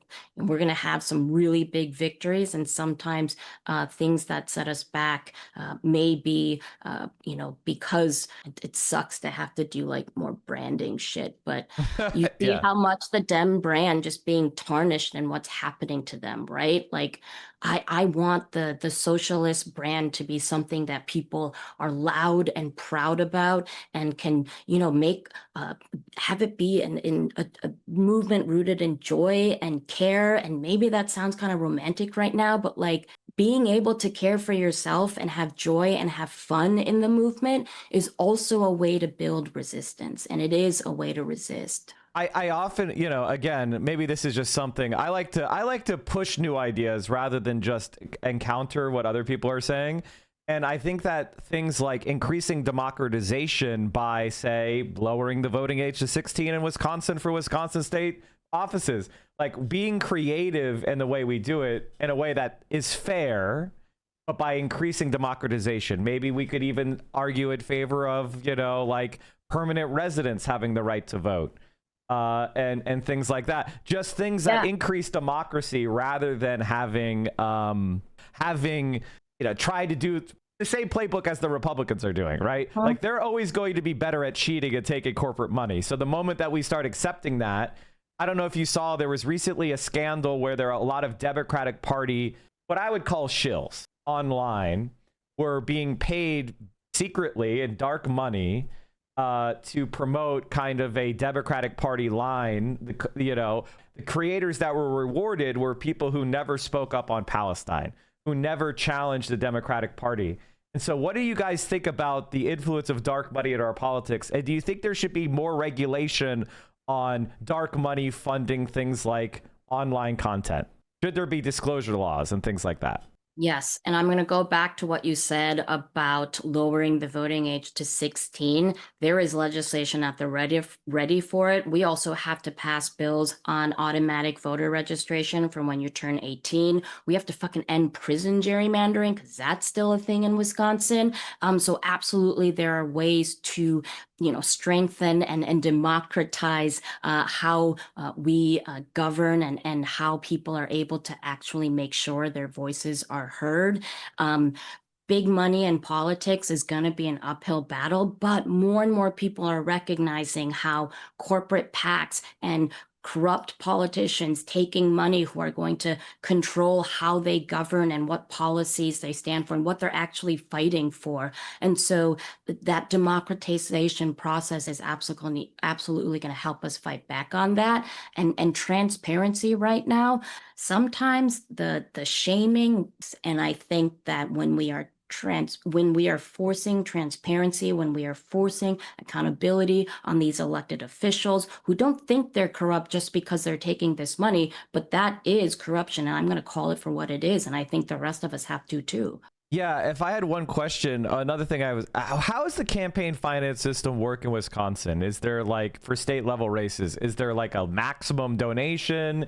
Is there one of the reasons that Zoran was able to be so successful is because of they have a public financing match for small dollar donors. I think it's if you don't take more, you get like 6-to-1 for residents of New York City that donate to a candidate. So that really helps counter the big money, or at least gives grassroots candidates the ability to compete. Is there something like that in Wisconsin? How bad is the campaign finance system? And is that part of your campaign as well, trying to change the way campaigns are financed in Wisconsin?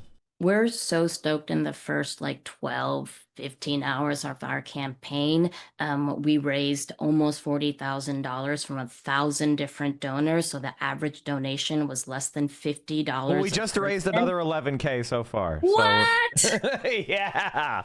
Holy shit. Thank you, everyone. Oh my God. Yes. But we can do that. We should be researching and drafting that legislation now so that we can have it ready for when I am governor. But it's a $20,000 max for statewide electeds in the 24K? 20,000 max. And so some of my colleagues are going to get, 20 people who are going to donate 20K and not look at all about where, so that puts me at a disadvantage. Yes, because I'm not going to I don't know if I'm even sometimes interested in those donors because I don't know where their politics are. And a lot of these people who are doing 20K max outs think that they can always have the ear of the elected. But the grassroots donors, I want to prioritize in making sure that they feel like they are part of this campaign because they are. And even if it's $50 or $2.33, which is a tipped minimum wage we are going to abolish, that money is going a long way in helping them learn more about organizing their communities and making sure that they have a governor that reflects their values. And so there are infrastructure changes we are going to have to make, but people, I think, are recognizing the power of grassroots donors, and we can outwork them. We can make sure we have more people across the country that are supporting our campaign and not some of these moderates. And Mike, I'm assuming you're going to ask me why the goal right now is $16,546, right? Yes. Why is that the goal? So I went and checked. This is a ton of money, and I know Fran's campaign, and I'm so grateful for this. I went and checked how much we got the last time I was on your stream, and it was $8,273, and that was transformative. We already beat it. This is double that, right? So if we can get double for the statewide office, that would really give Fran a foot in the door. And it is. These dollars are so vital, especially early on, right? There are going to be people saying this isn't a serious campaign because she's not having people max out to her with $20,000 donations. No, that's true. Yeah, no, I've always said that, You know, whenever people ask me, Mike, should I run for Congress? I'm like, okay, can you get together 100K from your friends and family?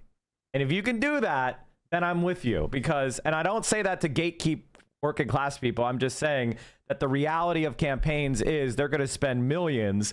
You know, you need to be part of organizations that can pull together this money. And you guys have always impressed me with the way that you have earned it with blood, sweat, and tears. You know, you traded shoe leather for their bank checks, and you won. And that is the sign of a real campaign for me. And so that's why I'm so happy to be able to help you guys out, because I know that you guys are going to leave everything out on the field. This is a real campaign, and every dollar is precious. So we're gonna work hard, and I'll try to do more, of course, as long as you promise me to work hard, which I know that you will. With Ryan hanging around you, I know he's gonna have the whip hand.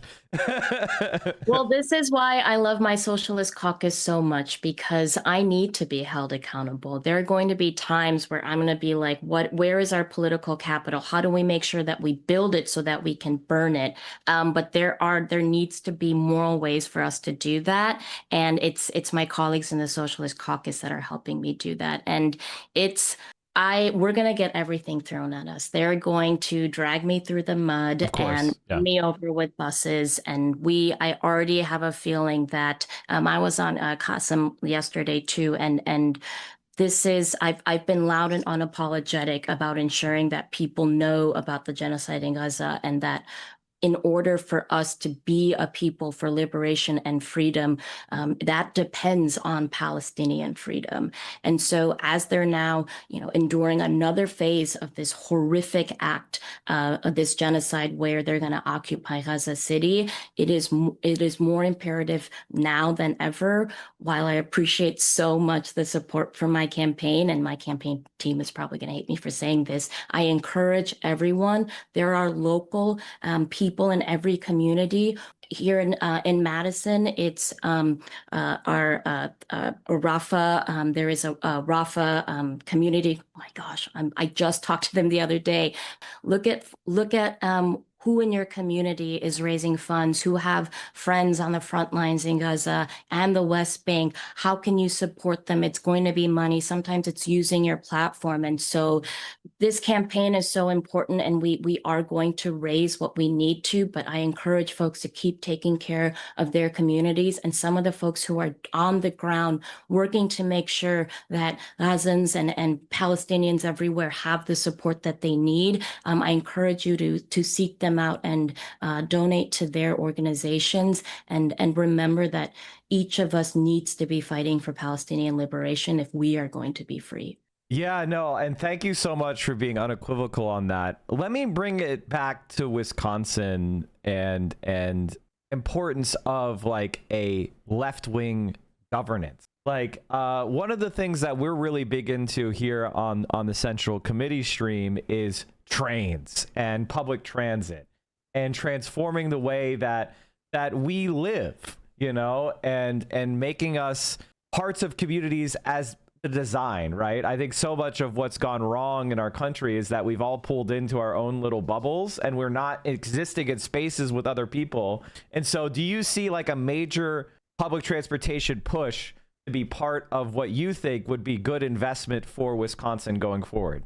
During the Scott Walker reign of terror, he fucking got rid of our trains. I believe they are being used, well in a country in Africa right now. I'm forgetting where. That was by design to divide and distract our communities. So folks in Madison, Milwaukee would be disconnected from folks in Bayfield and Sheboygan, and then we haven't been able to recognize till this moment right now that a lot of our struggles, our collective struggles for folks, working class people all across the state. So how we come back together, absolutely need to talk about public transit, because in smaller communities, it's not like they can just call an Uber, right? There are very few Uber drivers in their area. People are struggling to get to work. We have have bus driver shortages right now. It's, especially as defunding public education has impacted our rural communities the most. A lot of our students aren't able to go to their community school. And so they're on the bus for like half an hour or so. There aren't enough bus drivers. There aren't enough buses. Like in Milwaukee County, and Ryan, you can probably weigh in on this more, like, what if we started with making buses free in Milwaukee and then Madison, and making sure that that infrastructure template is then available for smaller communities? Because what is good for Milwaukee is good for the entire state. And one of the reasons that we've gotten divided, and Milwaukee has been an absolute scapegoat and targeted, also because it is the largest population of Black people that we have in our state. They don't get that when Milwaukee is strong, Wisconsin is strong. And so we absolutely do have to connect with one another. And fuck, free buses for all. Like, Ryan, we got to work on legislation to make that happen. Yeah, absolutely. And I tried proposing that at the county level. I think I was on Mike's stream the first time when I was running to be a county supervisor, and they said no. Not the people were really into that. In fact, the actual cost of a bus ride is $7 or $8 in Milwaukee right now, and the fare is $2. So we should rip off that Band-Aid, make it free. And transit is vital. Every time I make that drive from Milwaukee to Madison, knowing that we could have had light rail if it wasn't for the last terrible governor, it really just underlines the idea that we have to get Fran in that seat. Yeah, because obviously there's so many important things happening nationally and internationally, and I appreciate you guys humoring me on that. But the other aspect of what I see as a successful method is the laser focus on affordability, because so many of us are facing crises of student loan debt, of housing shortages, housing costs, food costs, childcare, just basically living a working class life is more and more out of reach for people. And so do you see affordability as the cornerstone of what you think socialist governance really is about? Absolutely. And talking about affordability, especially when folks are suffering from rising costs. When we talk about universal childcare and universal healthcare, childcare for all, healthcare for all, paid leave for all, folks, I talk about it in the frame that it makes it more affordable for you to live the life that you deserve, right? And so having free healthcare means that you might have more funds to be able to put into your community and your local small businesses. You may be able to, rest is a right. You might, leisure is a right. You might be able to take more vacations.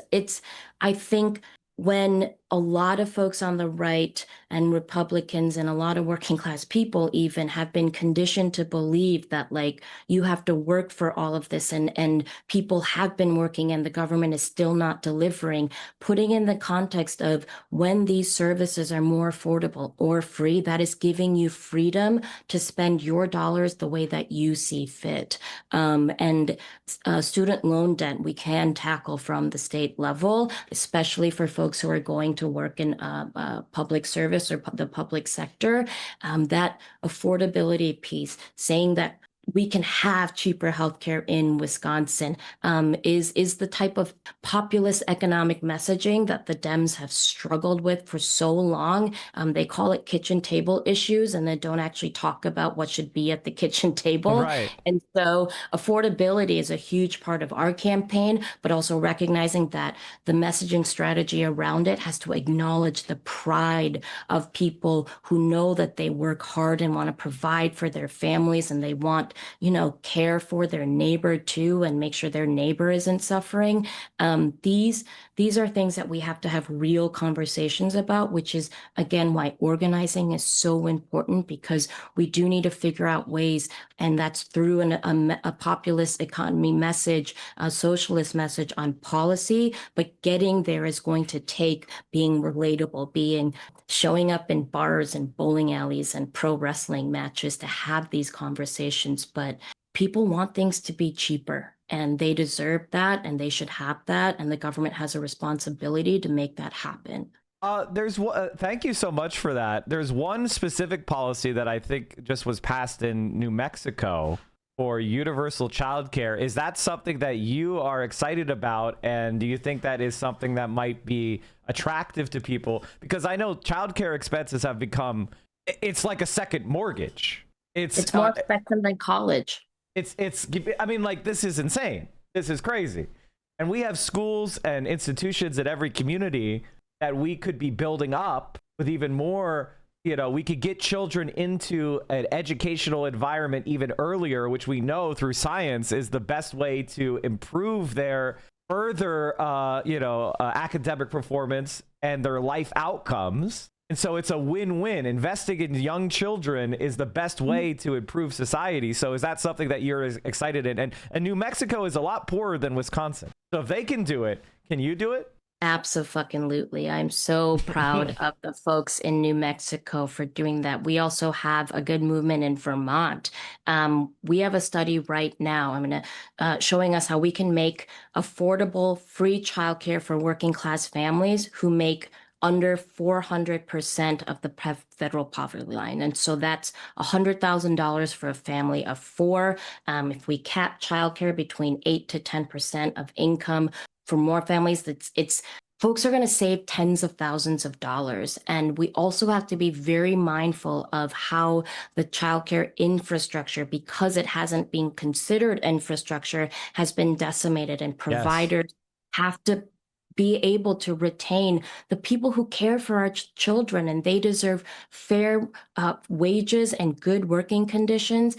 So providers also need to ensure that they have, and a union, they need to be able to access subsidies that are provided by the state so that they can stay open and their workers are able to take care of themselves. I mean, if we don't invest in our kids, who's going to take care of us when we're old? I mean, that's one way of putting it.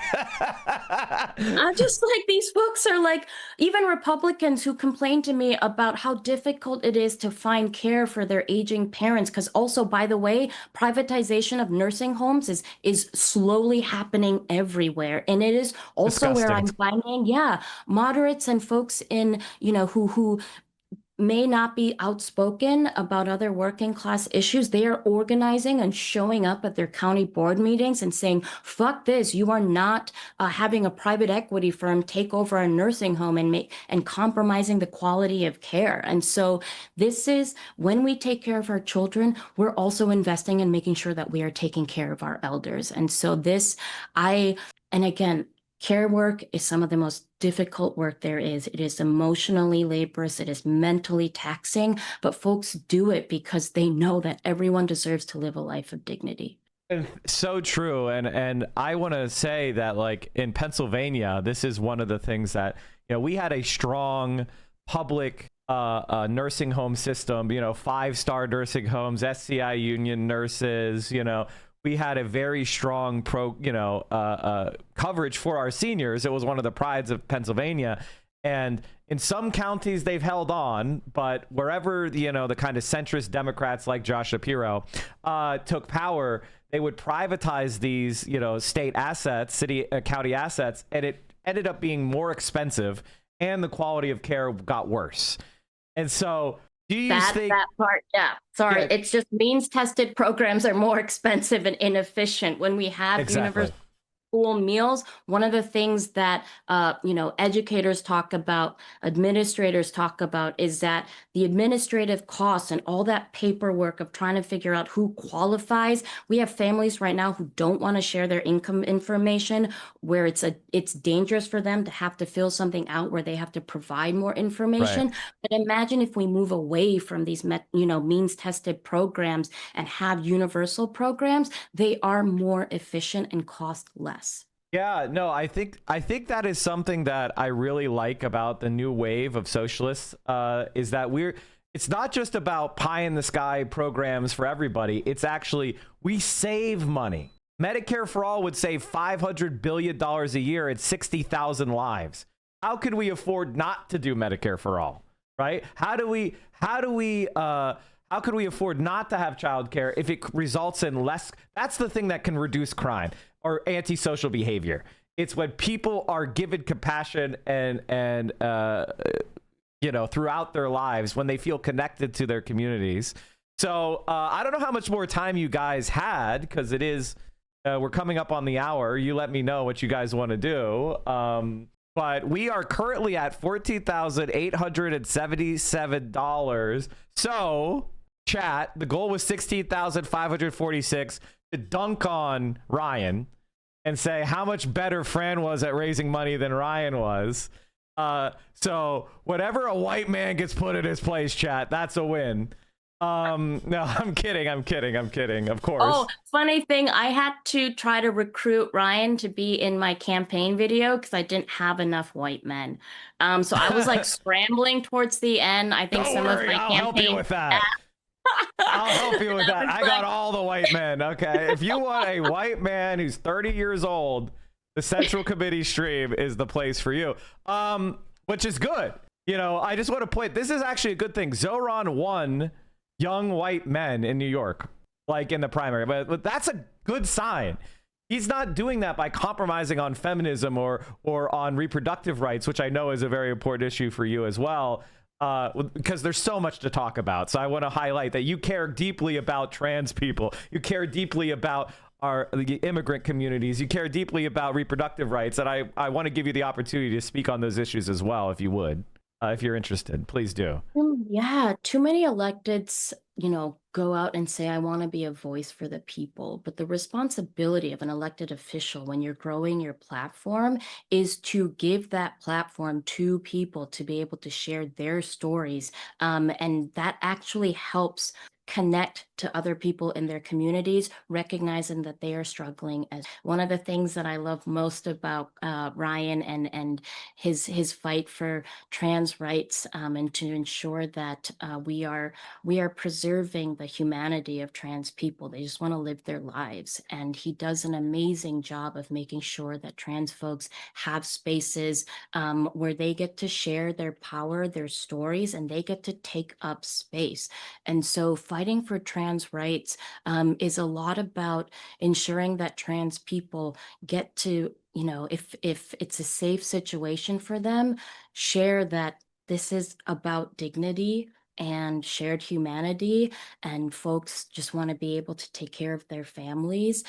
Reproductive freedom, this is reproductive care, right? We would be denying healthcare to people if we go after reproductive rights. Yes. One more thing that I don't think gets mentioned enough about around abortion is that abortion workers, they support policies like paid leave for all and childcare because they know some of the most vulnerable pregnant people that they are helping through in an incredibly traumatic, not traumatic for everyone, I should note, but they see that those folks struggle to get there because they didn't have someone to take care of their kids, or they couldn't take time off of work without compromising their paycheck.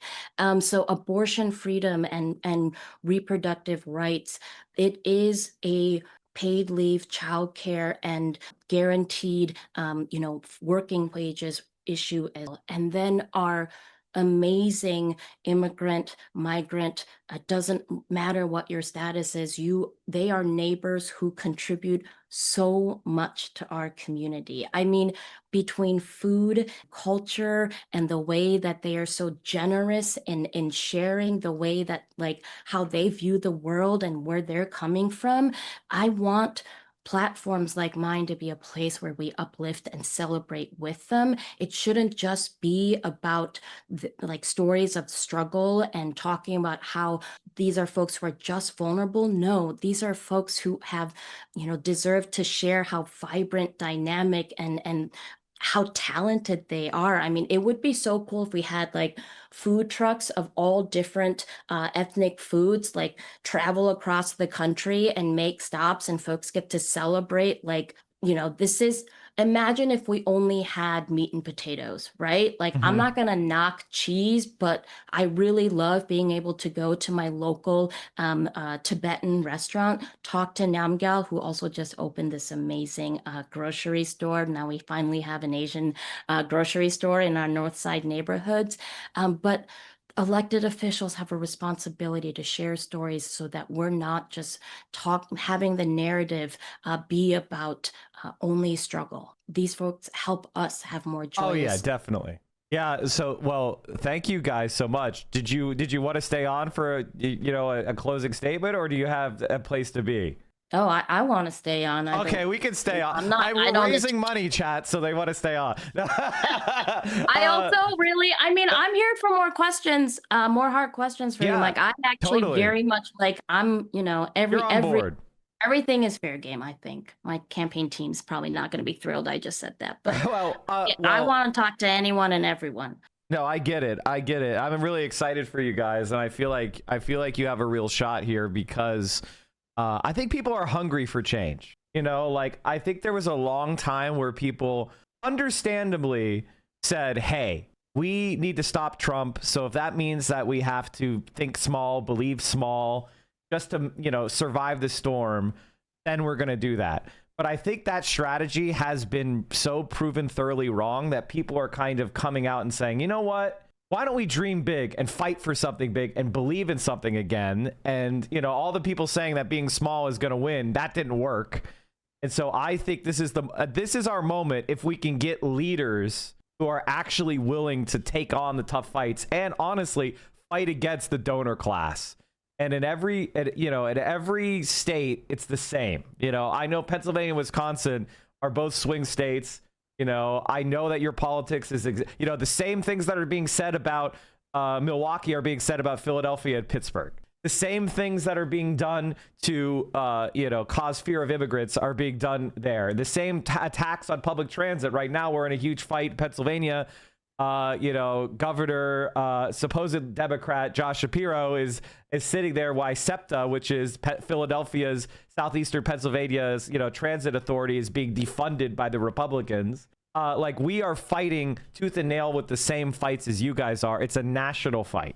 And And in 2025 and 26, people want fighters. It's not, the Dems are still using this old playbook where it's like, well, if we just look enough like Republicans, maybe some Republicans will cross over. But that's not working. That same study that dropped that said that socialism was more popular than capitalism, if you drill down into it, it talks about, it would put in front of the survey respondents, if you had a Democrat, a democratic socialist, fighting for immigrants or fighting for trans folks, as opposed to the same candidate who just stayed silent on those, the ones who were doing the right thing won by 50, 60 points. It wasn't even close. So yeah, the days of just, standing by and hoping that the Republicans will magically be better if we just don't challenge them are long gone. I'll go and say, folks, yes, they want fighters. They also want brawlers and not betrayers. I think a lot of people feel betrayed by a party that doesn't seem to show that they're willing to fight, especially those who are leading the party nationally. It's why folks like AOC and Bernie and Zoran have such high approval rates and are liked and looked up to because people want to join the fight and the movement because of leaders. And it is fascism by design is, they try to take away our ability to have a vision to dream, to imagine better. And I think that knowing that things can be better and we deserve to be able to do bold, challenging things and hard things, that in itself is an act of resistance. And I think everyone's going to find their own way and build community power. But it's important to know that dreaming, knowing that, we can be visionaries is powerful in itself. All right. Well, I just donated 500 myself just so we could blast through the goal. So I think we're going to be closing in on 17,000. For the stream. So thank you guys so much. Yeah. I'll see what I could do as well. I have a few ideas for people that might be able I could hopefully get behind you. Produce more social media stuff for us, would you? Absolutely. My digital team is pretty amazing, and I'm starting to feel more comfortable making fucking videos. And apparently now I have to go on TikTok, but I'll do it. No, we do. I'll do it. if you could give me something that I can juice. And, I have a lot of friends. We're in trouble. They're targeting us, just so you know. They don't like me. They don't like Hassan. So, if I don't get arrested or deplatformed, I will do my best to push you guys. So please convince, and if you know anybody to have our back a little bit, that would be nice. And Ryan and I will lead with all of your amazing subscribers the protest movement to make sure that the fascists don't win, and you have your amazing platform to reach so many people and validate and justify their very righteous anger and need to fight back. Absolutely. And real quickly too, if I know I put this stream out to our email list and a lot of socials too. If you're just showing up here and this is your first time, subscribe to Mike's stuff. He has a lot of amazing insight. Thank you guys. Yeah. Some Twitch infighting that I don't totally understand, but I'm on Mike's side because he's Mike. But Mike, thank you so much for this and for all you've done for my campaign over the years. Thank you. Stop undercutting it. It's huge. And thank you. The thing about me is I'm loud and I get angry sometimes. And, I feel like that is something that we all are feeling right now. And as a white dude, sometimes, I put my foot in my mouth. It happens. But I try to make sure that we put the, marginalized voices first here. We are unabashedly pro-trans, pro-Palestinian, pro-immigrant, and unabashed socialists, so that's what we are. That's what we do here. And we support both electoral work and non-electoral work. We're going to keep doing everything we can to boost that. And if somebody doesn't like me, all I can say is solidarity. I'll be your comrade. I don't need to be your friend.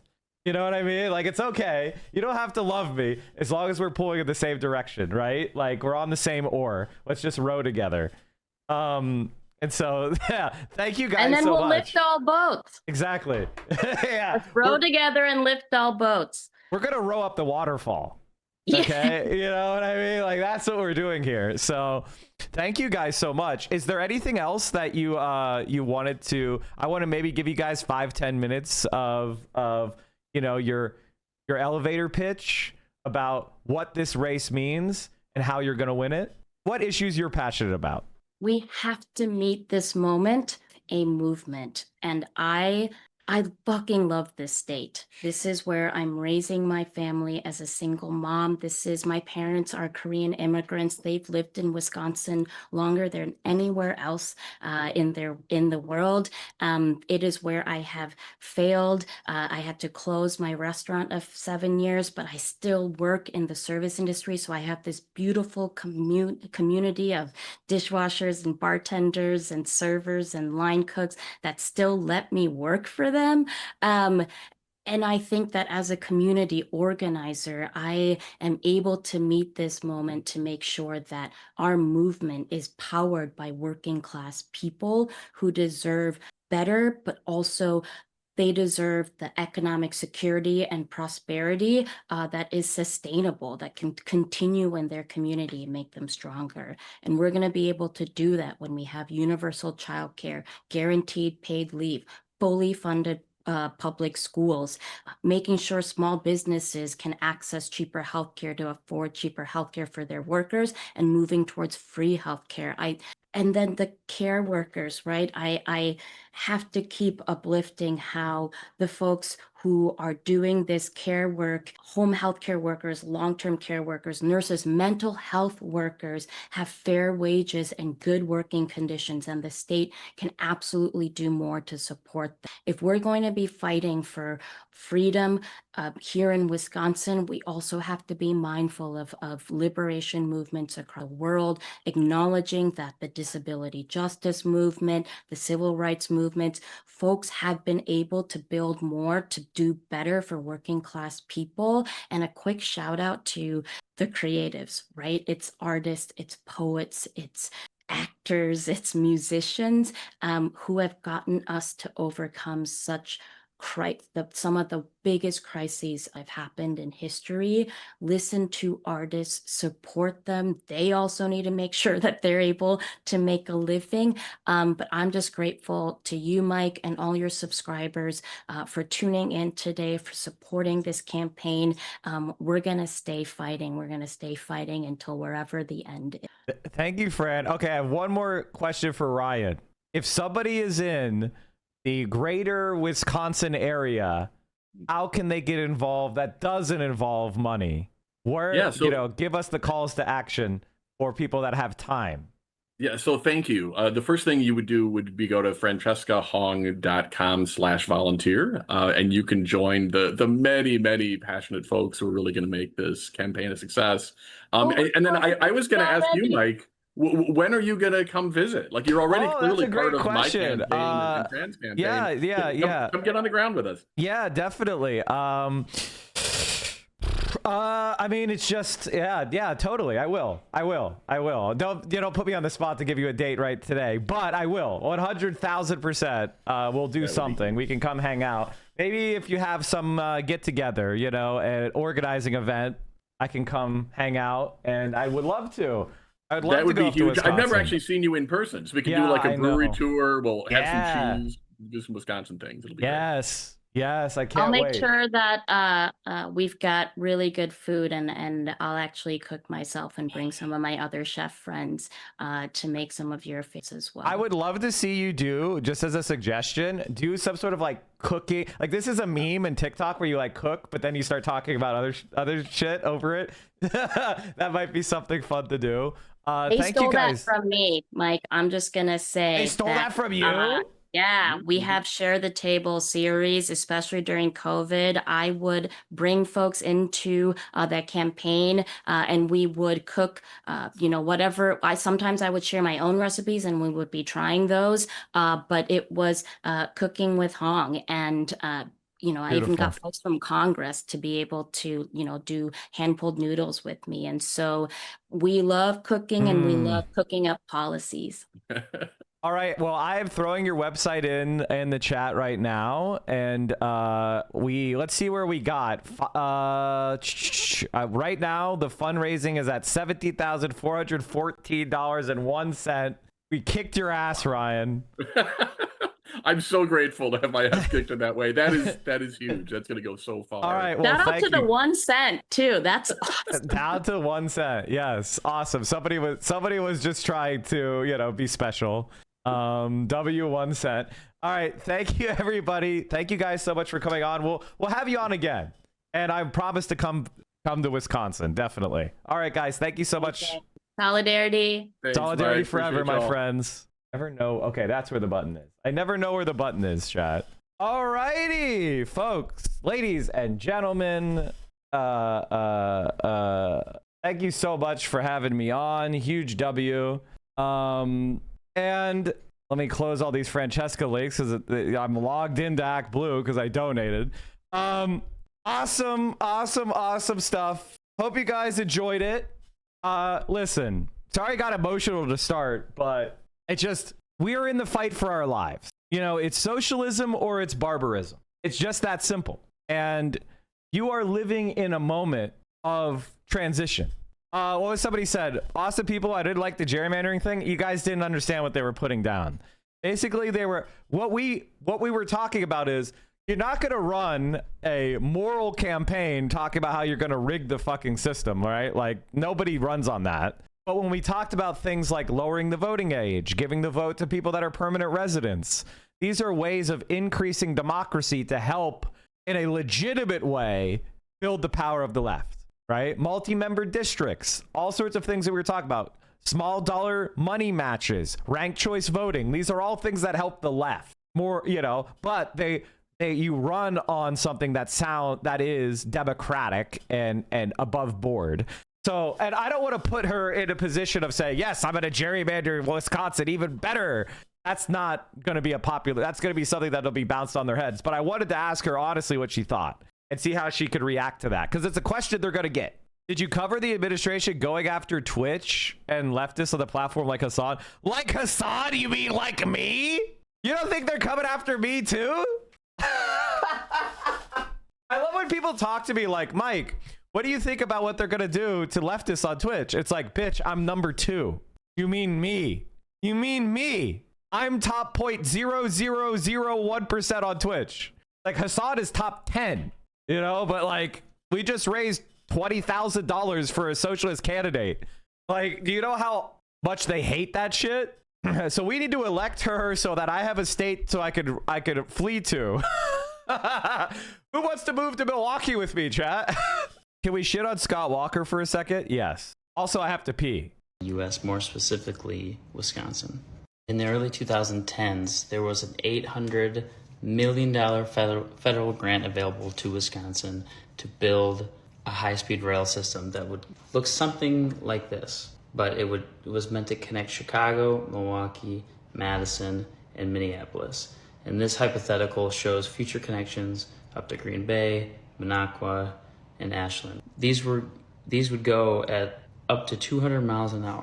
That grant was rejected by Governor Scott Walker and given away to Iowa because he wanted to focus on tax cuts for the rich and road infrastructure in Wisconsin instead of this. I think about that every single fucking day and how much better all of our lives would be if this happened. That pisses me off so much, but today I learned something that pisses me off even more. This was a post on Reddit. They built the trains. Wisconsin manufacturer built these trains and they've been sitting unused for 15-ish years. See this one? Someone found this abandoned train. It still has the plastic on the seats. The city of Lagos, Nigeria, actually bought one of these trains, and it's in use in Nigeria, transporting hundreds of thousands of people a day. That's what Wisconsin could not provide. Something. Do you think we'll see high-speed rail in the U.S. in our lifetime? Chat, if America built a high-speed rail network that was 1/3 the size of China, we could crisscross the country. And the thing about high-speed rail is, yes, if you're going from New York to LA and you're trying to get there fast, flying will still be better. But it would still be doable in one day if it was high-speed rail, and it might be a fun trip. You know what I mean? And the value of the network increases with the more nodes that are connected. It's just one of those things. 300 miles per hour, that's very fast. That's very fast. I hate airplanes. They give me headaches. You need to hydrate. Anyway, chat, we're going to win. Francesca is awesome. And when we win, oh, are the Democrats going to mold? Chat, it looks like Destiny wants to quit streaming politics. He got 1% of the attention. He has got on Hassan over the years. 1% of the attention. And now he's running away like a pussy-ass, soft-ass bitch. Adam Mockler is the only exception to what I said. Just pathetic state affairs of everyone over here. The only other community we had a bridge with tortured it because Ethan's a spyless hack fuck as well. There's literally aren't LMAO. They're all fucking spyless pussies. Aristotle, you are literally constantly fighting on every single front every day as a liberal. And there isn't a single person with a spine out there that could do any of it besides me, apparently. And it's just too tiring at this point. You fucking pussy. There's no point. It's just way too many pussies with zero spine as he's quitting. As he quits. People like Hutch, Pitsko, CNN, etc. could do their thing. I think we should just be a conservative/fascist government. I think I might do this event and retire to gaming for 6 months or indefinitely. Unreal. You fucking pussy-ass bitch-made loser. You pussy-ass bitch. You ain't built for this, Destiny. This is why, forever and always, we must go after Destiny. With the only way to handle Destiny is to volley serve back, because when he feels like he's on the attack, he's comfortable, it's easy. But the moment he's on the defense for one fucking day, this bitch made loser quits and says he's surrendering to fascism. You fucking cock. It's kind of crazy how the past month has been unlimited nonstop W's from Mike from PA, because I'm a good person who's right. And the people that hate me for being a good person and a person who's right. That's literally why. Because I don't take advantage of my fans. Because I don't sexually abuse my fans. Because I don't act weird toward my fans and scam them. Because I actually defend women. And I'm not a misogynist. And I'm not a racist. Who I stand on my shit. And I'm not a grifter. That's why people hate me. Because that's what they are. David Pakman hates me because I'm not a grifter. Olivia Juliana hates me because I'm not a fucking grifter. Destiny hates me because I'm not a fucking grifter. Mike won't fuck us. You're right. I won't. I'm not going to take advantage of my fans. It's fucking weird. Holy shit, we ended up breaking 18K on a random Thursday morning for a socialist. We're winning big time. I mean, that's why they're trying to shut me down. And it's like, I'm not against making friends with my fans and building up a relationship of mutual respect of equals. I don't want a cult, right? I don't want a cult. These fuckers want cults. They want to abuse their fans. They want to take advantage of small streamers. They don't like those of us who don't do that. That's why they hate me. That's why they hate Hassan. That's why they hate Will. That's why they hate Caroline. That's why they hate Valkyrie. That's why they hate Pokimane. That's why they hate like all these creators, because we're not fucking weird. And they want to take advantage of their fans. I'll give you an example of what I'm talking about. Let me just scroll down real quick. You've no idea what you've created. This motherfucker can't stream because his lawyer tells him he shouldn't stream. That's why Tectone ain't streaming, because his lawyer is saying don't stream. You're going to end up in prison. Why do you think that is? Think he's a good guy? He ain't streaming because his lawyer doesn't want him to talk anymore. I wish I could have done my expose on Tectone. Oh, I wish. But it's been delayed.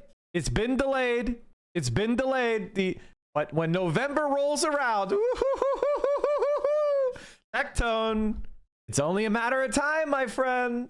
Unless you quit now, retire now, or else I'm gonna expose it. He's seeming desperate as hell lately. Why do you think that is? Bots get banned, and then suddenly he can't stream anymore.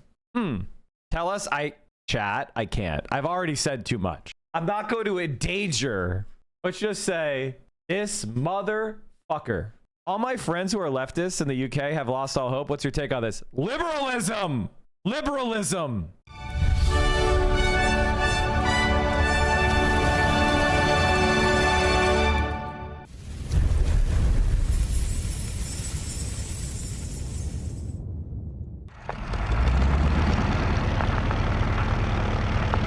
High over the mountains, movie-tone signs for the air forces of President Chiang Kai-shek. This is an actual bombing raid, and as we sight the first of the rebel villages, we commence the attack. Chiang Kai-shek is making desperate efforts to unite the various provinces of China, many of which are torn by internal dissension. And if he can't do it one way, he tries another, including bombs. Have you been bombed?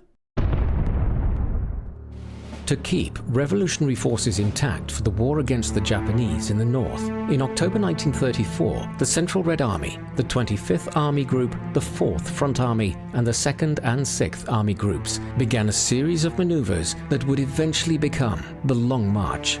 After communist forces breached 3 of defensive lines, Chiang Kai-shek himself assumed command from Nanchang. He sent an army of 400,000 to both sides of the Xiangjiang River, attempting to wipe out the Red Army in one fell swoop. In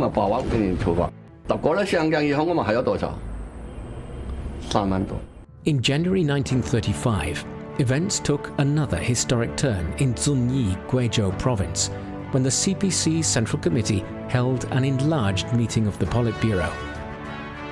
The Zunyi Conference established Mao Zedong as the de facto leader of the CPC and Red Army. Marxism became the party's guiding ideology. It was here that the first generation of CPC leaders began to take shape, with Mao Zedong at its core. A new era of the CPC working independently to solve domestic problems began. It was a critical moment in the history of the CPC.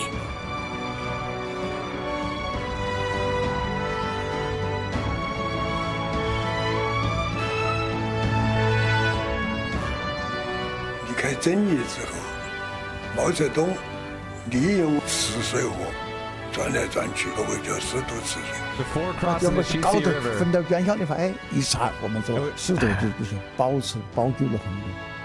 Later, the Central Red Army passed through the E-populated area without incident before crossing the Jinsha River deftly and the Dadu River forcefully, capturing the Luding Bridge, crossing the Jiajin Mountains, and then marching across the Songpan grasslands.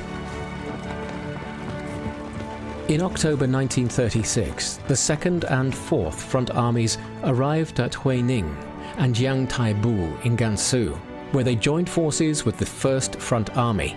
The link-up of the three main Red Army forces marked the triumphant end of the Long March. During the Long March, the Red Army, having fought some 600 battles, crossed over 40 mountains and nearly 100 rivers, was in its own right a legend in the history of warfare.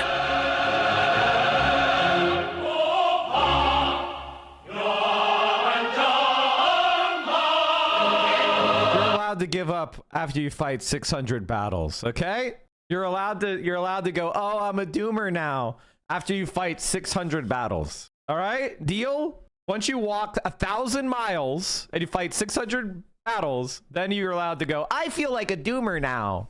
Mao Zedong remarked on the significance of the Long March. He called it a manifesto, a propaganda force, a seeding machine that culminated in victory for us and defeat for the enemy.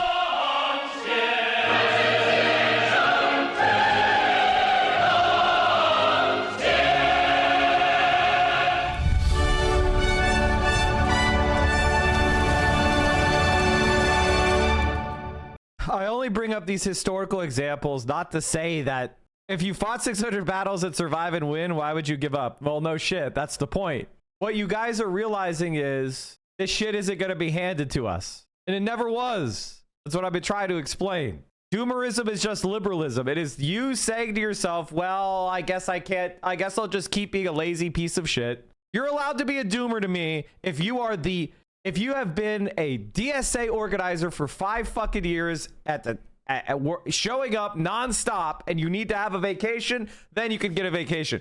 If you've just been in chats, watching streams, don't you dare talk to me about being a fucking doomer.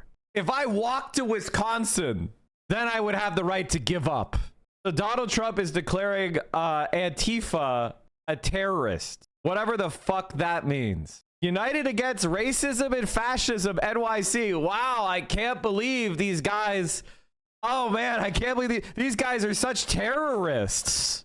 United States President Donald Trump announced late Wednesday he was designated the left-wing activist movement Antifa a terrorist organization.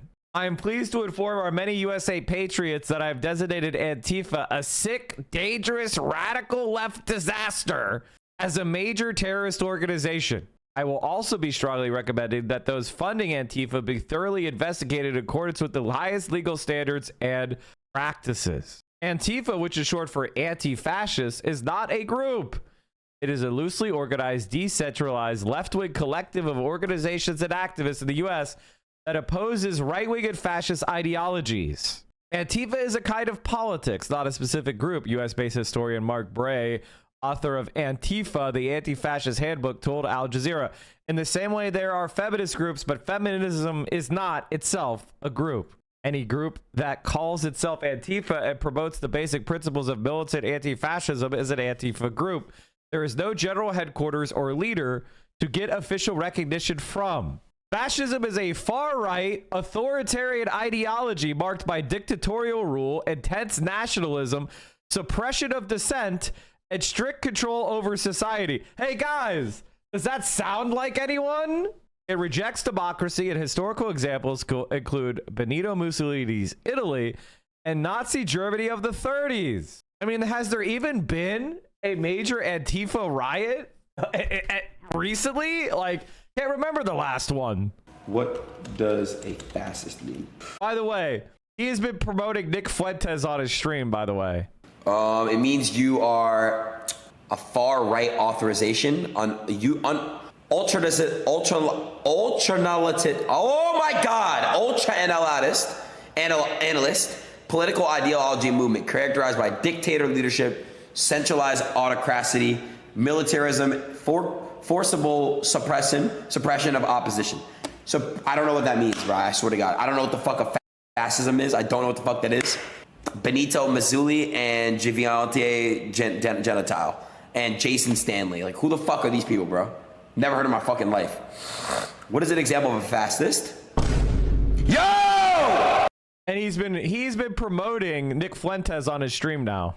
That's the face of Gen Z conservatives. You know, it's funny. I used to say that, hey, if you as a gay person would go to Gaza, they'd throw you off of tall buildings, right?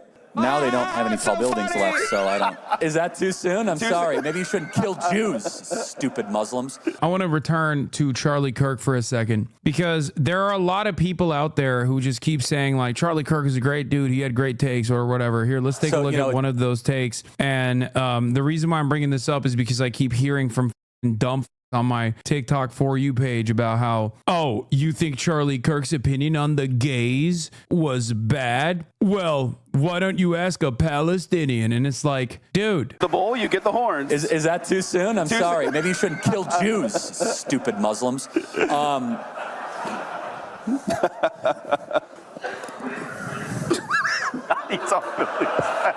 Dude, that's so funny. Dude, that's hilarious, bro. That's crazy. People found your OG debate with Charlie Kirk? Yeah, I saw a couple of those. Do you not want them to protest? Like, why are you trying to always take away their right to protest? It's so hypocritical. Because you can peacefully protest.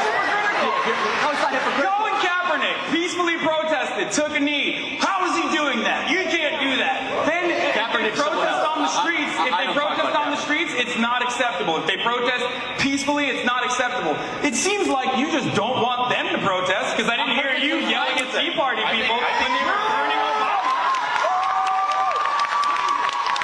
Do you think people have a right to protest? Or do you think people are just... Do you think people have a right to protest? 100%. Or do you think people should only protest when it's things that you're in favor of? No, I'm okay with this protesting. Here's the difference. It doesn't seem like it. So when you start interrupting a speaker and pulling the fire alarm and throwing objects, isn't that something wrong with that? That's entirely... It's funny, but yeah, there is something wrong with that. Okay, that's what I'm talking about. You're making a straw man argument about something. I believe that everyone has a right to protest peacefully however they see fit. You're creating this... As long as they're not Colin Kaepernick. No, you could say what... As long as they're not the 30 students at Notre Dame who protested Michael. That's why it kind of pisses me off when people are like, oh, Charlie Kirk would cook you. Bitch, I've already debated his ass twice. The jank moment is also, I live like a capitalist every day, jank. Larger than that, Charlie. I live like a capitalist every single day, jank. Now that Charlie Kirk has passed, we used to do this thing every time Charlie Kirk was on the stream. It's called the Kirk slider. Now, I don't know how long this Kirk slider is going to exist, but I want you to know that I have retired the Kirk slider. I don't like to use it anymore on stream because I just consider it to be uncouth. I live like a capitalist every single day, jank. It's uncouth. It's disrespectful. It shouldn't be shown on streams anymore. The man has died. He has a family. There's a lot of people in mourning. It's disrespectful. I live like a capitalist every single day, jank. I live like a capitalist every single day, jank. Disrespectful. And honestly, we need a new sound clip because it's not true anymore. I live as a capitalist. I live. Like, that's from my second debate with him. Let's look at the comments. This is why he never debated at all. He was tired of losing every damn debate. The reason why he only liked to debate college students. Kirk lost all his debates. Charlie is literally saying he's good with protesting the whole video. Dude wasn't even letting Kirk talk, fill in the space with words because he only knew how to say two things. He never answers the questions. He just changed the subject mid-conversation. Was really curious to see how the rest of the clip went. This really showed nothing, honestly. Kirk wiped the floor with Hassan in this debate. When the crowd isn't biased towards Kirk, it doesn't sound like he's winning.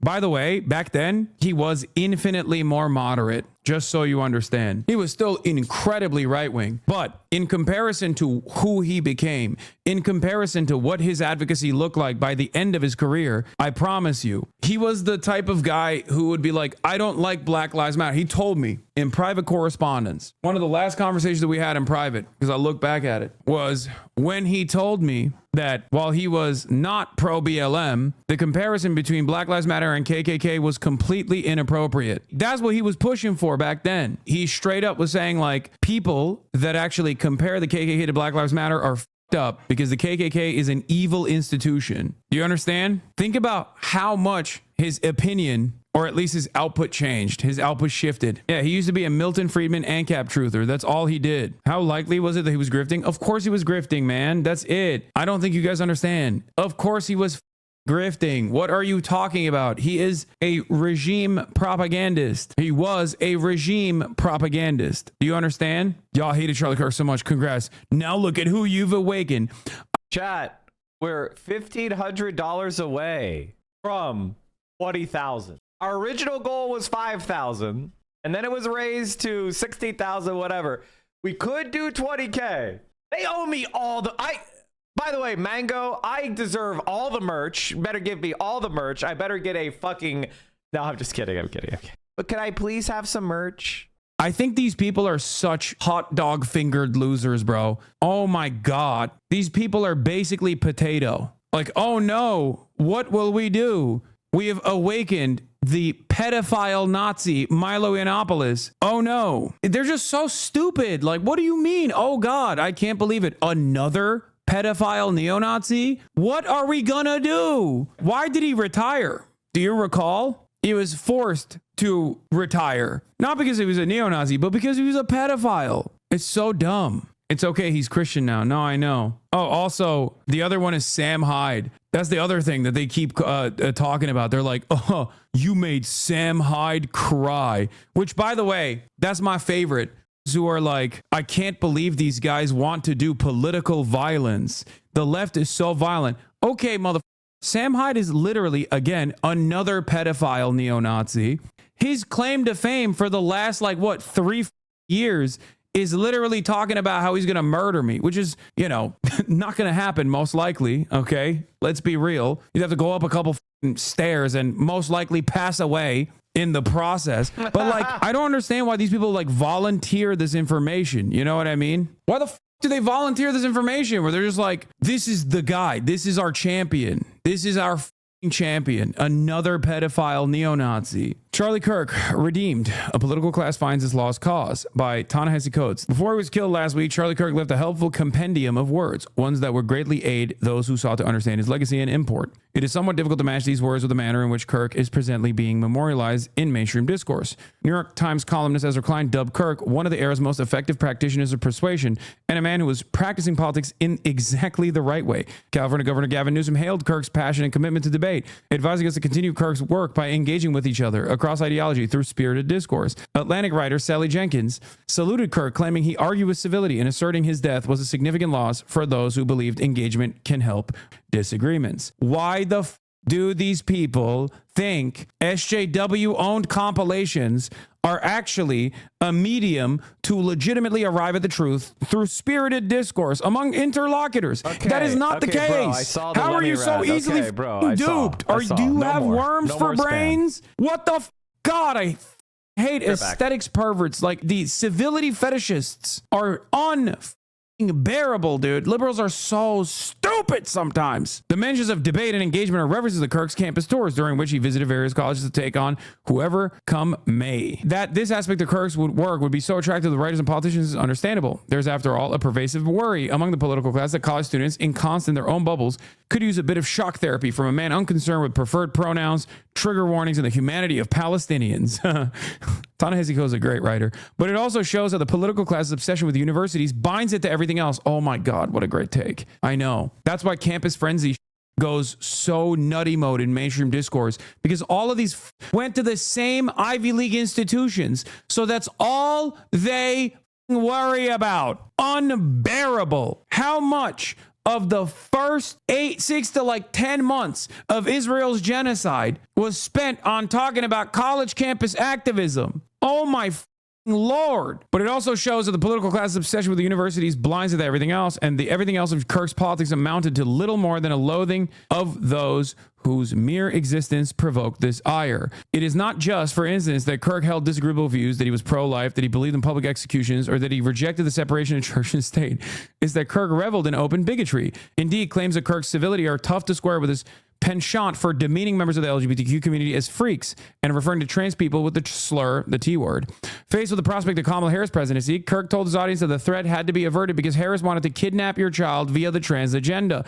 Garden variety transphobia is sadly unremarkable, but Kirk was a master of folding seemingly discordant bigotries into each other as he defined the American way of life as marriage, home ownership, and child rearing free of the lesbian, gay, transgender garbage in their school, adding that he did not want kids to have to hear the Muslim call to prayer 5 times a day. He also once famously said if Kamala Harris wins, then they're going to import Haitians into the country and export white people, something along those lines. I'm actually paraphrasing. Don't kill me, okay? Something along those lines. I can't recall the exact quote off the top of my mind. I know that's like illegal now. God forbid you say Charlie Kirk actually said something entirely different, and then the actual quote itself is not entirely different at all. He just like got 3 words wrong, max, and they didn't actually change what he was saying. The American way of life was Christendom, Kirk claimed. In Islam, the sword the left is using to slit the throat of America was antithetical to that. Large dedicated Islamic areas were a threat to America, Kirk asserted, and New York mayoral candidate Zohran Mamdani was a Mohammedan. I love that one. That one's actually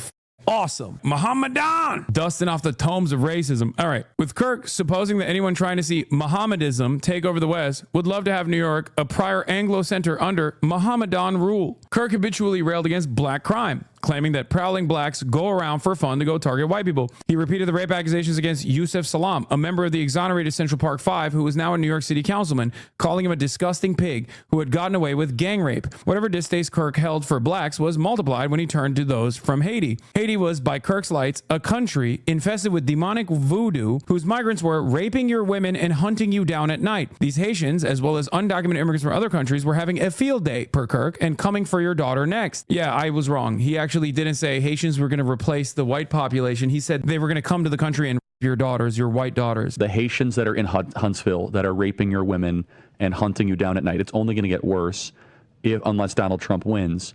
A new report from Fox News shows that across the border, 13,000 people convicted of murder, 15,000 people convicted of rape on the non-detained list, meaning they're currently roaming free around our country. So right now, roaming free on the interior of the United States are 13,000 convicted murderers, 15,000 convicted rapists, and they're having a field day. And they're coming for your daughter next. Let's play cut 183. Yet another instance where my paraphrasing of Charlie Kirk's actual opinion on a particular issue was actually much kinder than his true opinion on that issue. These Haitians, as well as undocumented immigrants from other countries, were having a field day per Kirk, coming for your daughter next. The only hope was Donald Trump, who had to prevail, lest Haitians become your masters. The point of this so-called mastery was as familiar as it was conspiratorial, the Great Replacement. There was an anti-white agenda, Kirk howled, one that sought to make the country more like the third world. The southern border was a dumping ground of the planet, he claimed, and a magnet for the rapists, the thugs, the murderers, the fighting age males. They're coming from having somebody come here at the age of 18 years old is the most valuable time for someone in their adult life. Basically, when people are children, they require a lot of resources to raise, feed, clothe, house, and raise, educate. If somebody immigrates to another country as an adult, a young adult, they are bringing their most productive years to that society, and that society didn't have to spend any money educating them or raising them. Immigration makes you powerful. It helps your economy. It helps your society, because they're also going to bring diverse ways of seeing, more cultures, or diversity of thought. And the fusions and interactions between these different ways of being are going to be an asset. Now, obviously, you need to have a program of assimilation, a program of acculturation for people to come into a society so that they are not isolated and traumatized or abused and neglected or exploited. But being against immigration fundamentally shows that you believe the average person is bad, that you believe human beings are bad. To be anti-immigration is to be anti-human. It's a silly, stupid position. Across the world, from China, from Russia, from Middle Eastern countries, he said. And they're coming in, and they're coming in, and they're coming in, and they're coming in. You can probably imagine where this line of thinking eventually went. Jewish donors, Kirk claimed, were the #1 funding mechanism of radical open border neoliberal quasi-Marxist policies, cultural institutions, and nonprofits. Indeed, the philosophical foundation of anti-whiteness has been largely financed by Jewish donors in the country. This is why it's also funny that Nick Fuentes hated him, because they believe the same things. The only difference is Nick Fuentes is anti-Israel, Charlie Kirk is pro-Israel. Kirk's bigotry was not personal, but extended to the institution he founded, Turning Point USA. Crystal Clanton, the group's former national field director, once texted a fellow Turning Point employee, "I hate black people. Them all. I hate blacks, end of story." One of the group's advisors, Rip McIntosh, once published a newsletter featuring an essay from a pseudonymous writer that said blacks had become socially incompatible with other races and that black culture was unfixable and a crime-ridden mess. In 2022, after 3 black football players were killed at another college, Meg Miller, president of Turning Point chapter at the University of Missouri, joked, in air quotes, in a social media message, if they would have killed 4 more N-words with a hard R, for those of you who are listening at home and not reading along, we would would have had the whole week off. Kirk subscribed to some of the most disreputable and harmful beliefs that this country has ever known, but it is still chilling to think that those beliefs would be silenced by a gunshot. Oh, no, the tragedy is personal. Kirk was robbed of his life, and his children and family will forever live with the knowledge that a visual record of that robbery is just an internet search away. And the tragedy is national. Political violence ends conversation and invites war. Its rejection is paramount to a functioning democracy and a free society. Amazing words. I fully agree with everything he's saying. Political violence is a virus, Klein noted. This assertion is true. It is also at odds with Kirk's own words. It's not that Kirk merely, as Klein put it, defended the Second Amendment. It's that Kirk endorsed hurting people to advance his preferred policy outcomes. God damn, Ta-Nehisi Coates does not even let up for a brief moment in this entire article. Holy shit. Jesus Christ. In 2022, when Kirk was frustrated, for instance, by the presence of Leah Thomas on the University of Pennsylvania's women's swim team, Kirk did not call for spirited discourse. Instead, while discussing a recent championship tournament, he said he would have liked to have seen a group of fathers descend from the stands, forming a line in front of Leah Thomas and saying, "Hey, tough guy, you want to get in the pool? Because you're going to have to come through us." Mere weeks before his death, Kirk reveled in Trump's deployment of federal troops to D.C. Shock and awe. Force, he wrote. We're taking our country back from these cockroaches, Charlie Kirk said about deploying the military on U.S. soil. And in 2023, Kirk told his audience that the then President Joe Biden was a corrupt tyrant who should be put in prison and or given the death penalty for his crimes against America. What are we to make of a man who called for the execution of the American president and then was executed himself? What are we to make of an NFL that once, on one hand, encouraged us to end racism and on the other urges us to commemorate an unreconstructed white supremacist? And what if I mean, the problem with America is we never had a cultural revolution. We never had Reconstruction. That is why America is a disaster, is because the southern United States is a white supremacist and a white supremacist region. And it's colonizing the rest of America with its oligarchic practices. We've talked about this for a long time. The Confederacy was pseudo-fascism. No. Proto-fascist. Everything about the Confederacy of the United States eventually has led to the fascist movement. And so what America needs is a cultural revolution. What America needs is to go into the southern United States and dismantle all of the institutions of white supremacy, to ban the segregation academies and the private schools and the homeschooling programs and the racist churches and the televangelist propaganda scam artistry and the fake religions that are nothing more than money laundering operations. We need a cultural revolution, and the South needs real Reconstruction. And until Americans are comfortable with that level of progressive change, we're going to forever be trapped in these cycles until it cooks off into a second civil war. I hope it doesn't come to that. The writers, the thinkers, the pundits who cannot separate the great crime of Kirk's death from the malignancy of his... I oppose violence. I do not want to see civil discord. But we need to be talking honestly about what needs to change in America. Public life. Can they truly be so ignorant to the words of a man they have so rushed to memorialize? I don't know. But the most telling detail in Klein's column was that, for all his praise, there was not a single word in the piece from Kirk himself. That is by design, by the way. Okay? That's the whole point. Because if Ezra Klein, who is the most esteemed liberal, would utter a simple, one singular word from Charlie Kirk, it would give the game away that his progressive bona fides is just nothing. That's it. That's also part of the reason why none of the people that are highlighting Charlie Kirk are talking about the said. More than a century and a half ago, this country ignored the explicit words of men who sought to raise an empire of slavery.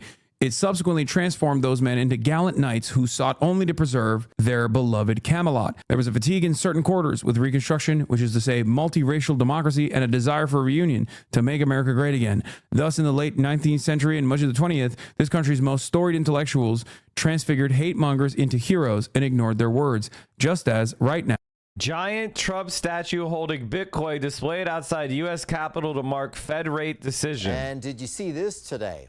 A 12-foot golden statue of President Donald Trump holding a Bitcoin was briefly placed on the National Mall facing Capitol Hill. A group of cryptocurrency investors paid for that temporary installation to provoke a debate about the future of digital. We checked tonight, and that statue has since been. I've been a pastor for 36 years, and I've constantly stood up for life and stood up for family amidst a culture that's increasingly hostile to both of those things.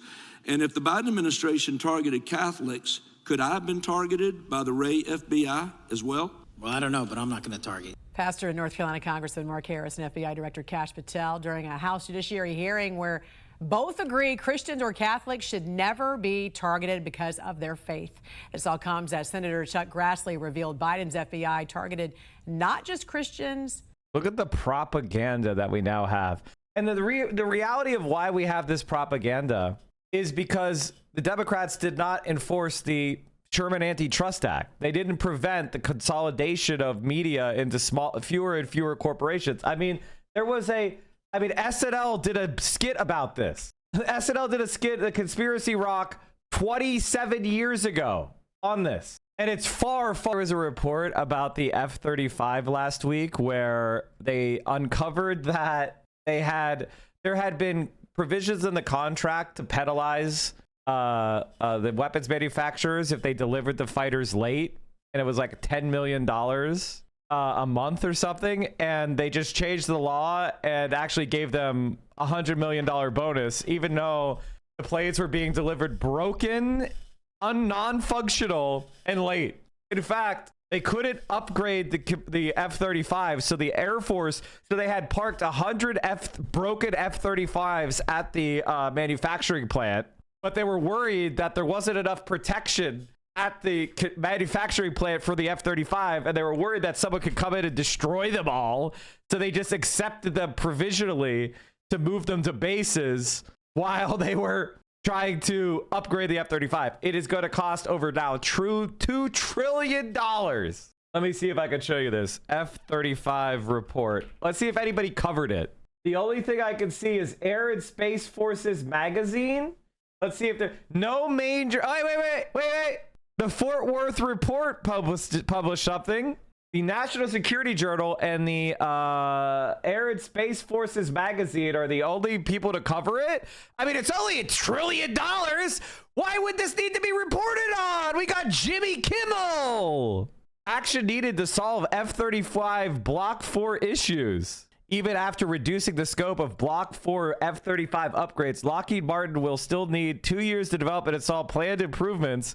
The Government Accountability Office said in a new audit of the fighter program, the report F-35 Joint Strike Fighter actions needed to address late deliveries, improve future development. The watchdog agency recommended increased government intervention in Lockheed Martin's supply chain management and changes to the way the company and its engine partner Pratt & Whitney receive progress and incentive fees. Block 4 will now have fewer capabilities, will experience scheduled delays, and will have unknown costs until the F-35 Joint Program Office finishes separating Block 4 into a sub-program and completes a new cost estimate. The then F-35 Program Director, Lieutenant General Michael Schmidt. Hey, what's he doing these days? What's Lieutenant General Michael Schmidt doing these days? Who is he working for? Is he still in the Air Force? Well, he just retired. So what's he doing? What's he doing these days? Come on, guys, what happened? I guess he hasn't announced where he's going to work now that he's retired. Mike, did you see this? Nvidia to invest $5 billion in Intel working together on AI infrastructure and PCs. They're supposed to be competitors. That's unbelievable. God. There's like 3 chip companies now. Jerry quits Ben & Jerry's, saying independence on social issues has been stifled. Ben Cohen was just on Hassan's stream the other day. Wow, this sucks. This is such a fucking bummer, man. Ben & Jerry's co-founder Jerry Greenfield is leaving the ice cream brand after 47 years, saying the independence it once had to speak on social issues has been stifled by parent company Unilever. In a letter which co-founder Ben Cohen posted on social media on Greenfield's behalf, Greenfield said he could not in good conscience remain at Ben & Jerry's, citing a loss of independence at Unilever, which he had said once agreed to give Ben & Jerry's autonomy around its social mission when it acquired the brand more than 2 decades ago. For more than 20 years under their ownership, Ben & Jerry's stood up and spoke out in support of peace, justice, and human rights, not as abstract concepts, but in relation to real events happening in our world. It's profoundly disappointing to come to the conclusion that independence, the very basis of our sale to Unilever, is gone. Tensions between Ben & Jerry's and its parent have heightened in recent years, with the ice cream brand accusing Unilever of silencing its statements in support of Palestinians amid Israel's war in Gaza, among other conflicts. And Greenfield's departure also arrives as the consumer product giant based in London is spinning off its ice cream business into a standalone company called the Magnum Ice Cream Company. It's a singular privilege to be the first American president welcomed here. And if you think about it, it's a lot of presidents, and this was the second state visit, and that's the first, and maybe that's going to be the last time. I hope it is, actually. Like, what is the point of wearing all these medals on his chest? Like he's some sort of military hero. It's such an embarrassment. But this is truly one of the highest honors of my life. Joining us from London, White House correspondent for Bloomberg, Justin Sink. Justin, thanks for joining us. Let's start with yesterday before we talk about this morning's events and what's yet to come. What did you make of the scenes at Windsor Castle? What were some of the biggest takeaways? And we knew that the pomp and circumstance would really resonate with Trump. I mean, you heard him talking about it there. Clearly, he loved it. Yeah, I think absolutely. It was pomp and circumstance to the max, and lots of attempts to flatter the president. The orchestra at the state dinner was playing the Rolling Stones and Elton John songs from Trump's playlist. They had a cocktail based on s'mores and a port from 1945 because Trump's the 45th president. So we did see a lot of attempts to flatter the president, but there was a couple moments that did kind of signal the sort of business and friction within the U.S.-UK relationship. In those speeches, Charles raised the need to keep Ukraine from tyranny and also the issue of conservation, environmental protections. And that's notable because those are issues where Trump has broken from Western allies. And the king is normally pretty apolitical. This is obviously intended to kind of bring Trump on side and flatter him. But even in those moments, there were sort of signs of some of that friction. Yeah, because you don't go on a charm offensive if there's not a reason to do so. And that's really been a central focus, sort of setting the stage for these meetings that Trump is set to participate in now throughout the morning ahead. They're more overtly political because he'll be with the prime minister. Keir Starmer has really cut a very specific and influential profile in this second Trump era. We're looking ahead to that at around 9:20 a.m. Eastern. What are you going to be watching for? What are the issues that you might expect them to announce some progress on? What would progress even look like on a number of these issues, which are quite complex and thorny? Well, I think what the president and prime minister want to focus on are some of the economic deals that they've brokered ahead of this. And they really are looking at working together on AI data centers, cryptocurrency, and the sort of nuclear power needed to fuel them. And those are areas where they will make progress. And we'll hear sort of some big dollar agreements that come to the table. And folks like Jensen Huang, the CEO of NVIDIA, and Tim Cook of Apple were at that state dinner last night. But the real question is how they deal with some of the stickier stuff. Ukraine is a huge one. And the world's sort of watching to see how President Trump will respond now that Vladimir Putin hasn't sort of taken up his offer for a summit with President Zelensky of Ukraine. Will there be sanctions, or will he kind of continue to push Europe on questions like cutting off oil purchases from Russia or huge sanctions or tariffs on China that they're not really interested in? Steel and aluminum, there was a key part of the trade deal, and they haven't yet kind of ironed out the final details. So if we get any more indication there, London's already abandoned its sort of efforts to get those down to zero, but they're hoping to make progress on that. So those will be some of the stickier issues that we're on the lookout for. Yeah, you're talking about the trade aspect, AI. Chat, we're dangerously close to 20,000. We're dangerously close to 20,000. So if you enjoyed the stream today, if you felt good seeing the fact that we are putting together a gubernatorial candidate, make sure you throw. I think we are $820 or $819.99 away. And then, of course, more diplomatic efforts around Ukraine, as you mentioned. Sorry, chat. Francesca Hong running for governor in Wisconsin. That is literally Mike from PA politics running for governor in Wisconsin. Do you know what it says that they wanted to come on my stream as one of their first stops of their entire campaign? They literally announced the campaign yesterday. Do you understand how good that is? Hungers rise up. Of course, the ongoing conflict in Gaza, that's also likely to be discussed and on the table this morning. That's not to say that the president hasn't also had news to follow from back home, because we've seen several of his top administration officials. It looks like Asmundad has died. He was a really good guy. Chaotic, thank you for the gifted subs. Thank you guys for supporting the stream. When is Caroline running for Congress? Chat, if I could do it, she would have done it already. But, you know, people have to make their own decisions in life, right? You know? I saw this clip where Asmund dad wanted Asmund to fix his behavior. Yeah, I mean, listen, I have my condolences. I think Asmund dad seemed like a good guy. He was, you know, a Hasanabi fan. I don't know did Asmund dad ever come into my stream? I don't know if he did. Let me look. It doesn't look like he was a Mike from PA head. He was gifted a sub at some point. Is Francesca running as a Democrat? Yes. Yeah, she's running as a Democrat. It's a very crowded Democratic primary with a lot of centrists. So if she unites the left, she could win. Please donate some of it to Fran. I already gave her 500. So thank you so much for supporting the stream. I give your money. Like when I get money in this stream, I donate to politicians, man. I gave 500 to those guys running in New Jersey. I just gave 500 to Fran. I gave 500. I throw out 500s.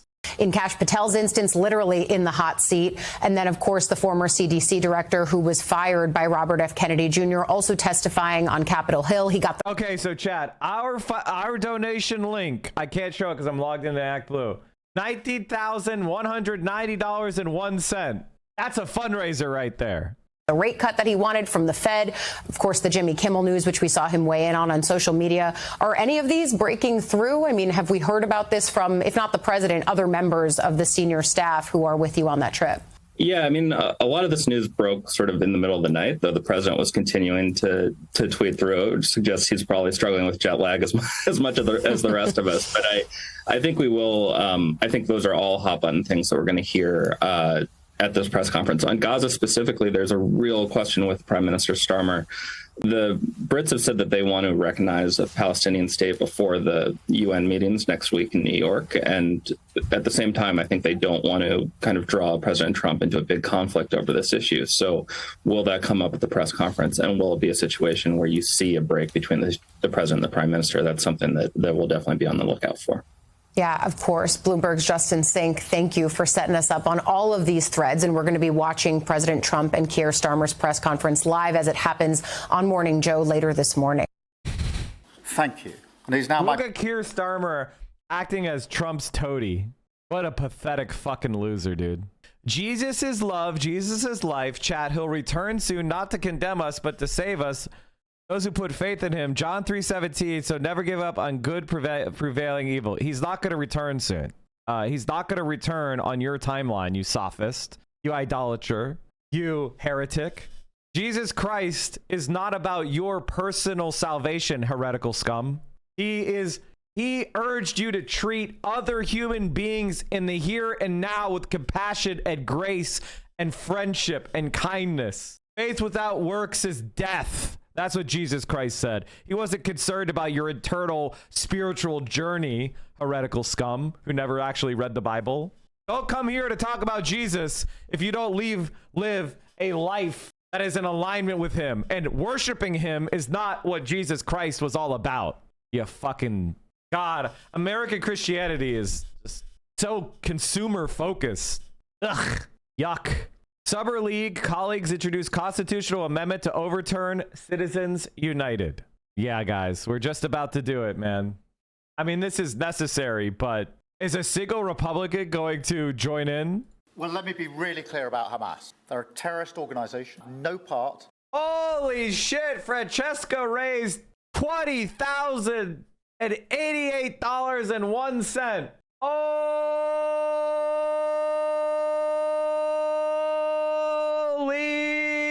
$20,143. Oh!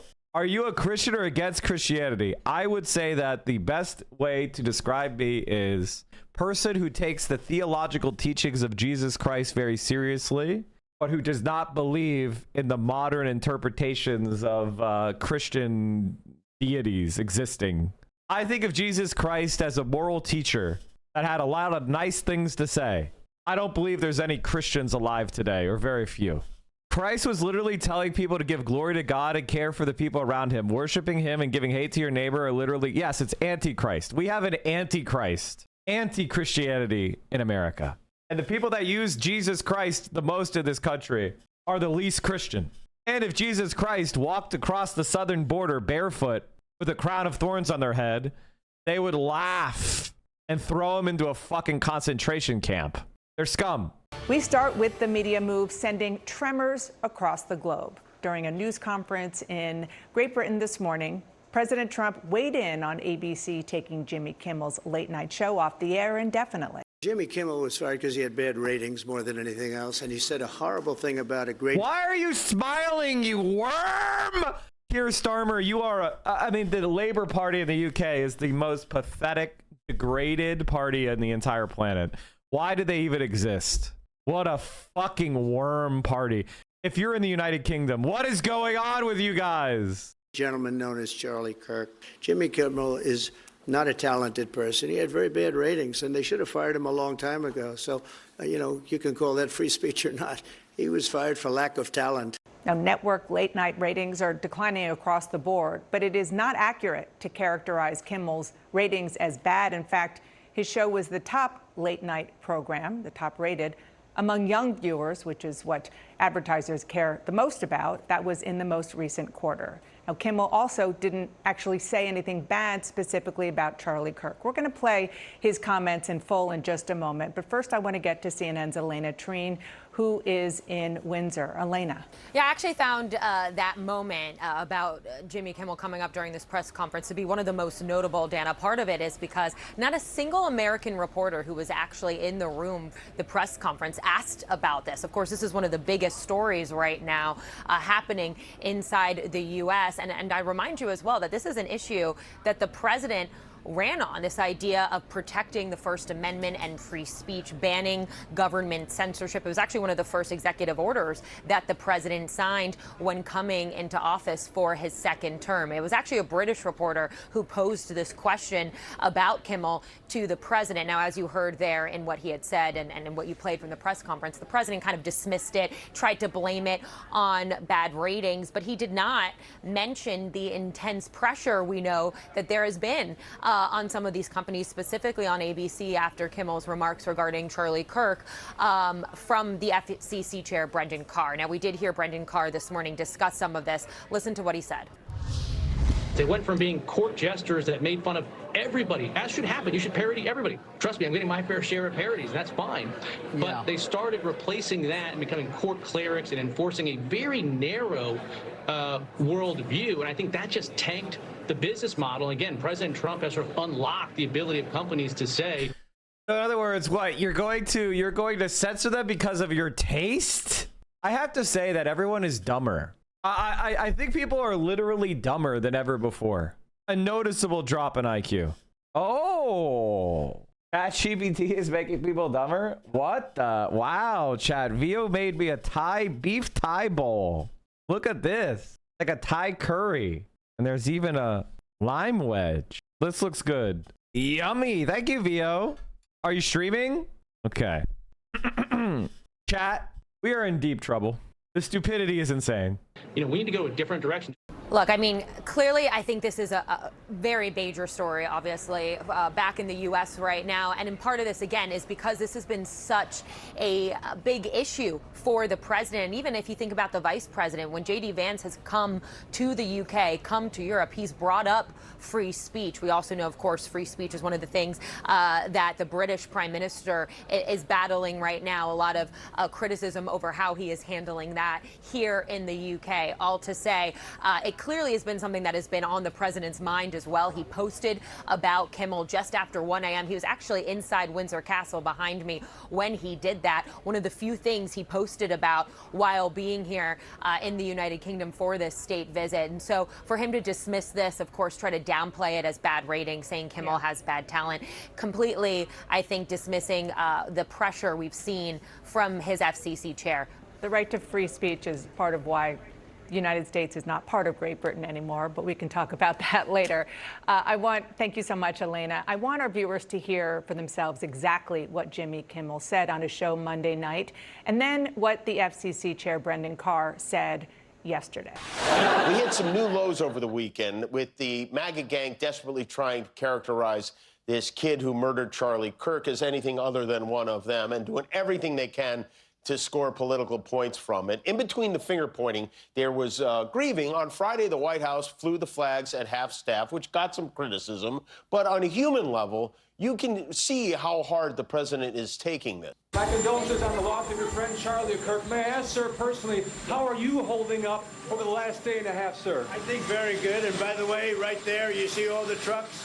They've just started construction of the new ballroom for the White House, which is something they've been trying to get, as you know, for about 150 years. And it's going to be a beauty. Yes. Okay. He's at the fourth stage of grief, construction. Demolition, construction. This is not how an adult grieves the murder of someone he called a friend. This is how a 4-year-old mourns a goldfish, okay? They have a license granted by us at the FCC, and that comes with it an obligation to operate in the public interest. And we can get into some ways that we've been trying to reinvigorate the public interest and some changes that we've seen. But frankly, when you see stuff like this, I mean, look, we can do this the easy way or the hard way. These companies can find ways to change conduct, to take action, frankly, on Kimmel, or, you know, there's going to be additional work for the FCC. I'm joined by a terrific group of reporters here at the table. CNN's Stephen Collinson, Tia Mitchell of the Atlanta Journal-Constitution, Zolan Kano-Youngs of the New York Times, and Frank Sesno, former CNN Washington bureau chief, anchor, White House correspondent, and now professor at the George Washington University's School of Media and Public Affairs. The floor is yours. The floor is mine. First of all, to Kimmel, it's just not funny. You know, you don't make jokes out of someone's death. You don't make jokes and try to make political hay out of a situation like that. There may be some on the left who found that amusing or said, well, you go get you. But it's in terrible taste. It's incredibly painful. And if I were his producer, I would say, just don't do that. So the uproar is not surprising. The cost, however, is unacceptable. And I have to look at that cost in conjunction with everything else. It's not just Jimmy Kimmel. It's a $15 billion lawsuit against the New York Times. It's a lawsuit against the Des Moines Register because we don't like a poll. It's settlements with George Stephanopoulos for 60 Minutes because we don't like the way you edit. I come back to Brendan Carr, the chair of the FCC, who said, and I quote, well, this is all because the corporations were too pussy to stand up to Trump. So he's continuing to push forward. If you don't stand up to fascists, if you appease them, they keep going. It's just that simple. In 2023, Thank you, Vio, for is gifting the a sub. authoritarian's dream. And what I worry the most about, after a career in this business, which has been built on my job is to make try sure to you're tell following the truth. Vio. My job is to give voice to other people, even when the voice is unpopular, sometimes wrong, sometimes hurtful. To see a government-sponsored effort like this, not just in one case, but across the board, to crack down on free expression, odious and wrong and unfunny as it may. And just to go back, it wasn't even odious. Separate and apart from that moment in his monologue on Monday, issue a statement after. We don't need SAG and the writers. We need the directors. We need the directors to strike. There's only been one director's strike as far as I'm aware of, and it lasted less than one fucking day. Because the fucking corporations were so cucked. What? Pentagon leaders are considering a recruiting campaign centered around Charlie Kirk? I consider this to be treason. Charlie Kirk was not in the military. After Charlie Kirk was murdered, and said, instead of the angry finger pointing, can we just for one day agree that it is horrible and monstrous to shoot another human? On behalf of my family, we send love to the Kirks and to all the children, parents, and innocents who fall victim to senseless gun violence. He did. And I also think it's important to call attention to the president's reaction after this, after he posted on social media celebrating this action on Kimmel, but also saying that other late night hosts could be next. Jimmy Fallon and Seth Meyers, which undermines the idea that this is exclusively just about these comments that we're saying. You were saying this is part of something broader. I would say it's even broader than just a crackdown on media companies, but more so a broad crack down on dissent, using the machine of the federal government to crack down on dissent. We've seen numerous examples, including recent examples this week. The Trump administration has foreshadowed going after the tax-exempt status of NGOs, basically claiming without evidence there's a network of these democratic groups that are encouraging or facilitating violence. They have gone after bureaucrats as well that have expressed dissenting views and ousted them from the federal government. Trump has, without clarity, talked about investigating different groups and designating, without specifying anything, groups as domestic terrorists, even though there's really no legal mechanism to do that. He's pulled in different cabinet officials to do this as well. Marco Rubio with increased vetting on visas for people that express dissenting views. And yet, I just want to follow up on that, because there's kind of a chicken or the egg situation here when it comes to the people Trump cares about, and those are the people who voted for him. You were out and talking to conservative voters yesterday. 100%. They support what he's doing. That's right. I went to a rural area just an hour outside of Detroit where the vice president was going. It was originally advertised as talking about Trump's domestic policy bill. You may not be surprised to hear that the vice president talked about this as well and the actions that they could take after the assassination of Charlie Kirk. And I got there early to talk to some of the supporters there, and they welcomed this, right? There is, and from the grassroots up in the MAGA circles, there has been a thinking of, the responding to what they deemed was the cancel culture perpetuated by the left, and now are welcoming the federal government backing an effort to retaliate here in their own way. And look, people at that speech said they wanted to see this. So my reaction is the only way to fight fascism is with fire. It's really that simple, right? Like, if you're going to be nice to a fascist, that's what you're going to get. Well, like, that's just point blank what you're going to get. Period. I don't know if you saw this, but there was an airdrop of leaflets into Gaza from the IDF. This story hasn't been giving any coverage, so I wanted to make sure we touched on it. Basically saying they're going to exterminate everybody in Gaza City. Democracy Now! I'm Amy Goodman with Juan Gonzalez. As we continue on Gaza, we go right now to Mohammed Shahada.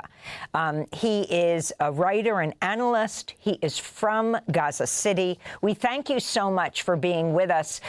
First, though, I want to get your response to the Prime Minister, Netanyahu, speaking. You have with Netanyahu is as soon as he started the ground invasion of Gaza City, he asked the court in Israel to reduce his appearances. He said, I cannot testify in court at the same time, and I cannot attend as many court hearings at the same time as we are launching a major operation in Gaza City. So that wraps up the essence of it. What you have is Netanyahu has done over the last 2 weeks 3 things simultaneously: invade Gaza City to annihilate the largest urban space remaining there, destroy every home there one by one, as he stated, so that people would have nothing to return to and they would leave. And number 2, bomb the negotiating table in Doha so that there is no one to sort of save Gaza diplomatically or through dialogue or negotiations. And number 3, attack the Freedom Flotilla that is trying to bring food and aid into Gaza so that Gaza would be rendered entirely on its own in the face of a killing machine. And what you have right now is basically the IDF, literally this morning, they were describing it themselves in the Israeli newspaper, Wallah. They were saying they are swarming Gaza City right now with a huge, they are basically swarming Gaza City right now with a huge amount of drones, as well as armored personnel carriers that have been robotized. They turned it into giant bombs. They fill it basically with explosive ammunition to the brim and send it and detonate it from a distance into largely populated and overcrowded areas. So my friend Ibrahim, yesterday, he woke up to one of these robotized vehicles exploding underneath the building where he was sheltering with his family and in-laws, and he started running. Half of the building collapsed, the other half was intact, so he narrowly escaped death, and he just grabbed his 4-year-old, his wife, and they started running until they reached the south of Gaza. Ever since, he's been calling me every a few minutes to ask, begging literally, to ask for a tent or for food, and I've been trying everywhere to find him something as simple as a tent to sleep in, and I couldn't find anything. Yesterday, we had 3 people dying from starvation in Gaza, in addition to the 60 people killed and murdered by the IDF throughout the Gaza Strip. What you have is basically right now about 370,000 people left Gaza City, according to Israel, and the Israeli newspaper Yeda'ot Ahranot headlined it with, "It's a death march. It's a literal death march." Like my friend Ibrahim, he is now sleeping on the street since yesterday, unable to provide any food or shelter for his family. That's why you have the overwhelming majority of people still in Gaza City, unable to leave, refusing to leave, because there's basically no place to go that would be safe or where they would be able to find shelter.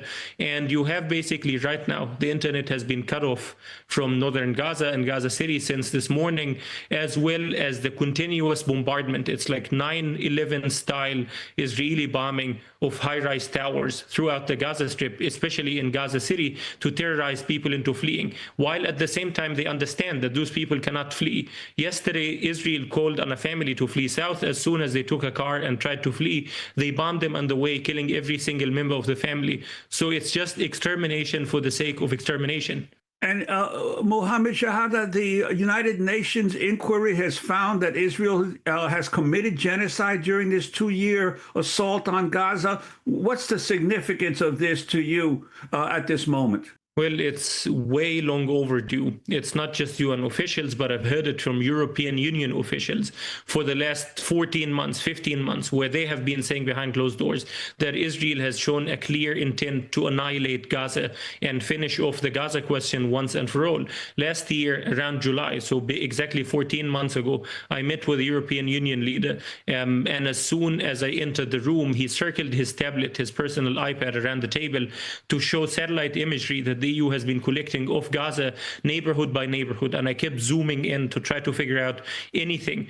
There was nothing recognizable. And the top European leader, he interjected and said, Israel is destroying and annihilating the urban space in Gaza. They are destroying everything there so that as soon as the war stops, people would have no option but to leave, which is the literal definition of genocide. Either you stay and perish, or you leave where you cannot exist as a group anymore. And nonetheless, those officials, same officials, would go in front of a camera and say, no, there's no genocide happening at the moment. So what you have now with the UN decision, it makes it way more difficult for those shameless frauds to deny the effect on the ground when you have this wall-to-wall consensus from the UN to Amnesty International, Human Rights Watch, and even Israel's own physicians for human rights and the largest Israeli human rights organization, B'Tselem. So it makes it difficult to deny it. But you still have European and Western leaders nonetheless trying to deny it vehemently, like you saw with Keir Starmer, the Prime Minister of the United Kingdom, a few days ago, emphatically saying that there is no genocide in Gaza, to which the answer from the human rights community is just open your eyes and look at what's unfolding there. It's impossible to see what's happening and conclude that there's anything else but genocide unfolding. I wanted to ask you as well. You were in Istanbul, Turkey, a few days before Israel bombed Doha. While you were there, the entire Hamas leadership in Istanbul took a flight. Did you hear about the IOF soldiers killed by a Jordanian border? Yeah, I did see that. Two Israelis were to shot respond to Trump's proposal. From a Your cross-border response to this Israeli attack on those who were seeking to negotiate peace. Absolutely. So Israel could have assassinated those Hamas leaders in Istanbul the day before they flew to Doha. They could have assassinated them in Tehran when they assassinated only Ismail Haniyeh. Or they could have done it right after October 7th. But they didn't do it in any of these instances because the Israeli military was telling Netanyahu, we need someone to talk to. What you have is basically Netanyahu laying a trap with Trump issuing a proposal last minute and then inviting and summoning Hamas to congregate in Doha to discuss and study it and articulate a counter-proposal. And as soon as they entered into the meeting room, Israel drops the 10 bombs on the headquarters, the office of Hamas in Doha, to obliterate the negotiating table. So it was a premeditated, deliberate attack to kill any chance of a ceasefire happening in Gaza. Netanyahu did not want to take the least chance on Hamas approving or saying yes to Trump's proposal. Listen to that criminality. Listen to that criminality. You do a fake diplomatic offer so you could assassinate everybody in a third country.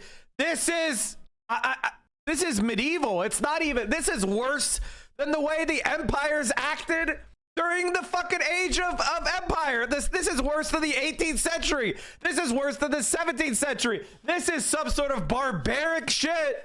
This is perfidy. This is crimes against man. It's against diplomacy, against peace.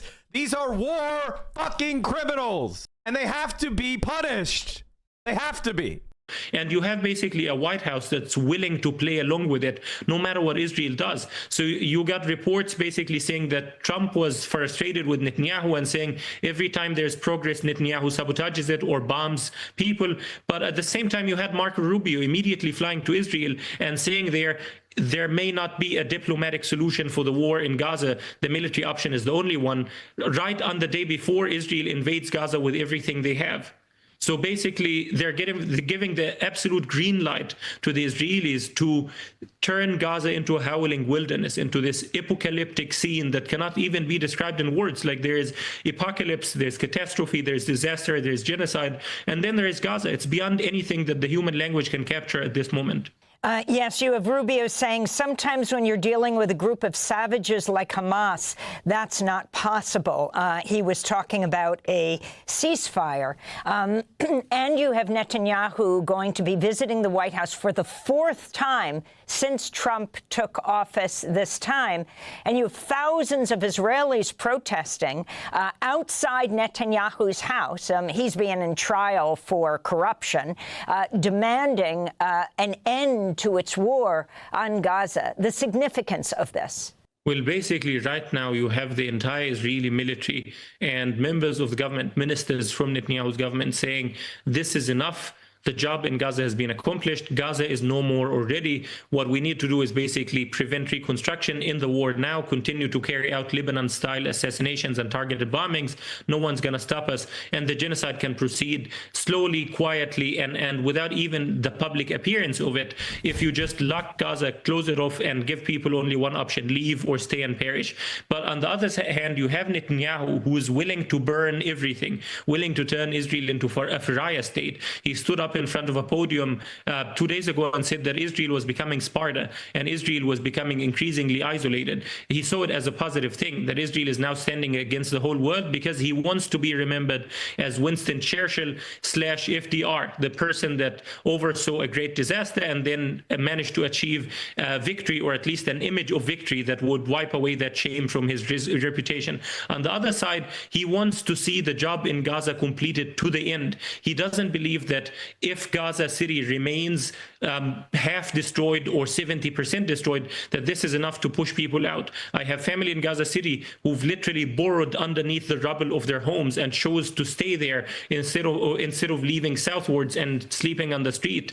So basically what you have is Netanyahu saying, I want to see it with my own eyes, that every single home, every single building in Gaza City is flattened completely, that there is absolutely nothing left there, and that the Gazan population would be overcrowded on the Egyptian borders with conditions of an immense catastrophic disease outbreak and civic collapse, so that Gazans themselves would invade the Egyptian borders, breach it, and cross in on their own. I asked Egyptian officials, what would you do in the event of Israel opening a major hole in the fence and pushing people into your territory at gunpoint? And they said, we will respond with force because this is a declaration of war. And then I rephrased the question. I said, what if Israel creates the conditions remotely that would drive Gazans on their own to open a hole in the fence and cross in? What would you do? And the answer unanimously was no one in the Egyptian military would think about firing at fleeing civilians. So that's exactly what Netanyahu has in mind. Concentrate the population there, create conditions for disaster, and have them run towards Egypt on their own.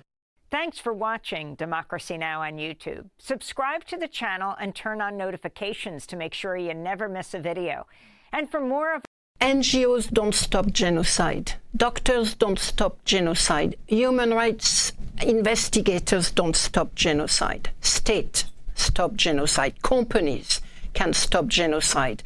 The international civil society for the last 24 months, I think, has played its role. The last one being the Commission of Inquiry. The people of Gaza, the Palestinians human rights organization, have played their role. They denounce, we denounce, investigate, report, but we cannot stop the genocide. And the 80-90% of the global community that has repeatedly demanded ceasefire, an end to the genocide, we are the global majority. We, not in a racial term, not in an ethnic term, we are the global majority. We have demanded an end to the genocide. States, the majority of states, and yet nothing is happening because the most powerful state starting with the United States is making it impossible. All right, chat.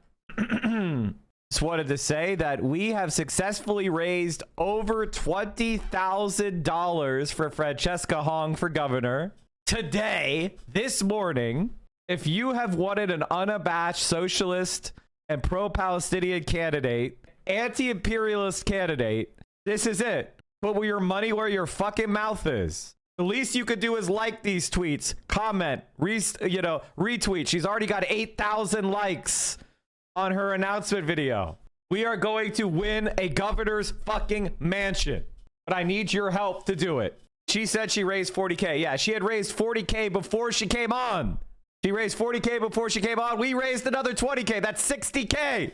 We are single-handedly making her campaign a serious one, and we're not done yet.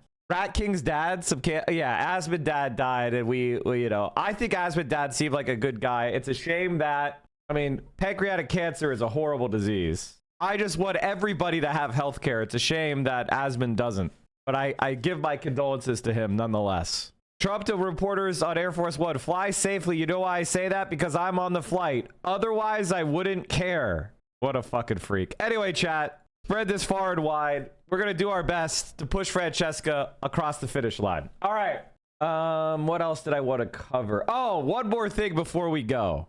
Anna Kasparian is a fucking hack loser. Freedom of speech and freedom of the press.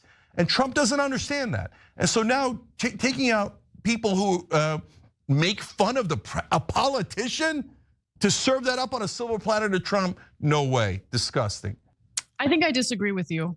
Like, the more I sit with what he said and the more I think about it, look, guys, you have to consider, even if you loathe Charlie Kirk, put your shoes in the shoes of conservatives who saw what. Put your shoes in the shoes of conservatives. Fucking illiterate. One of their, inarticulate top dipshit. Influencers, someone who had a tremendous amount of clout on the right wing, he gets assassinated. And so to make a declarative statement and pin the blame on the very people who are grieving the loss of Charlie Kirk before you have any evidence it's offensive. It's irresponsible.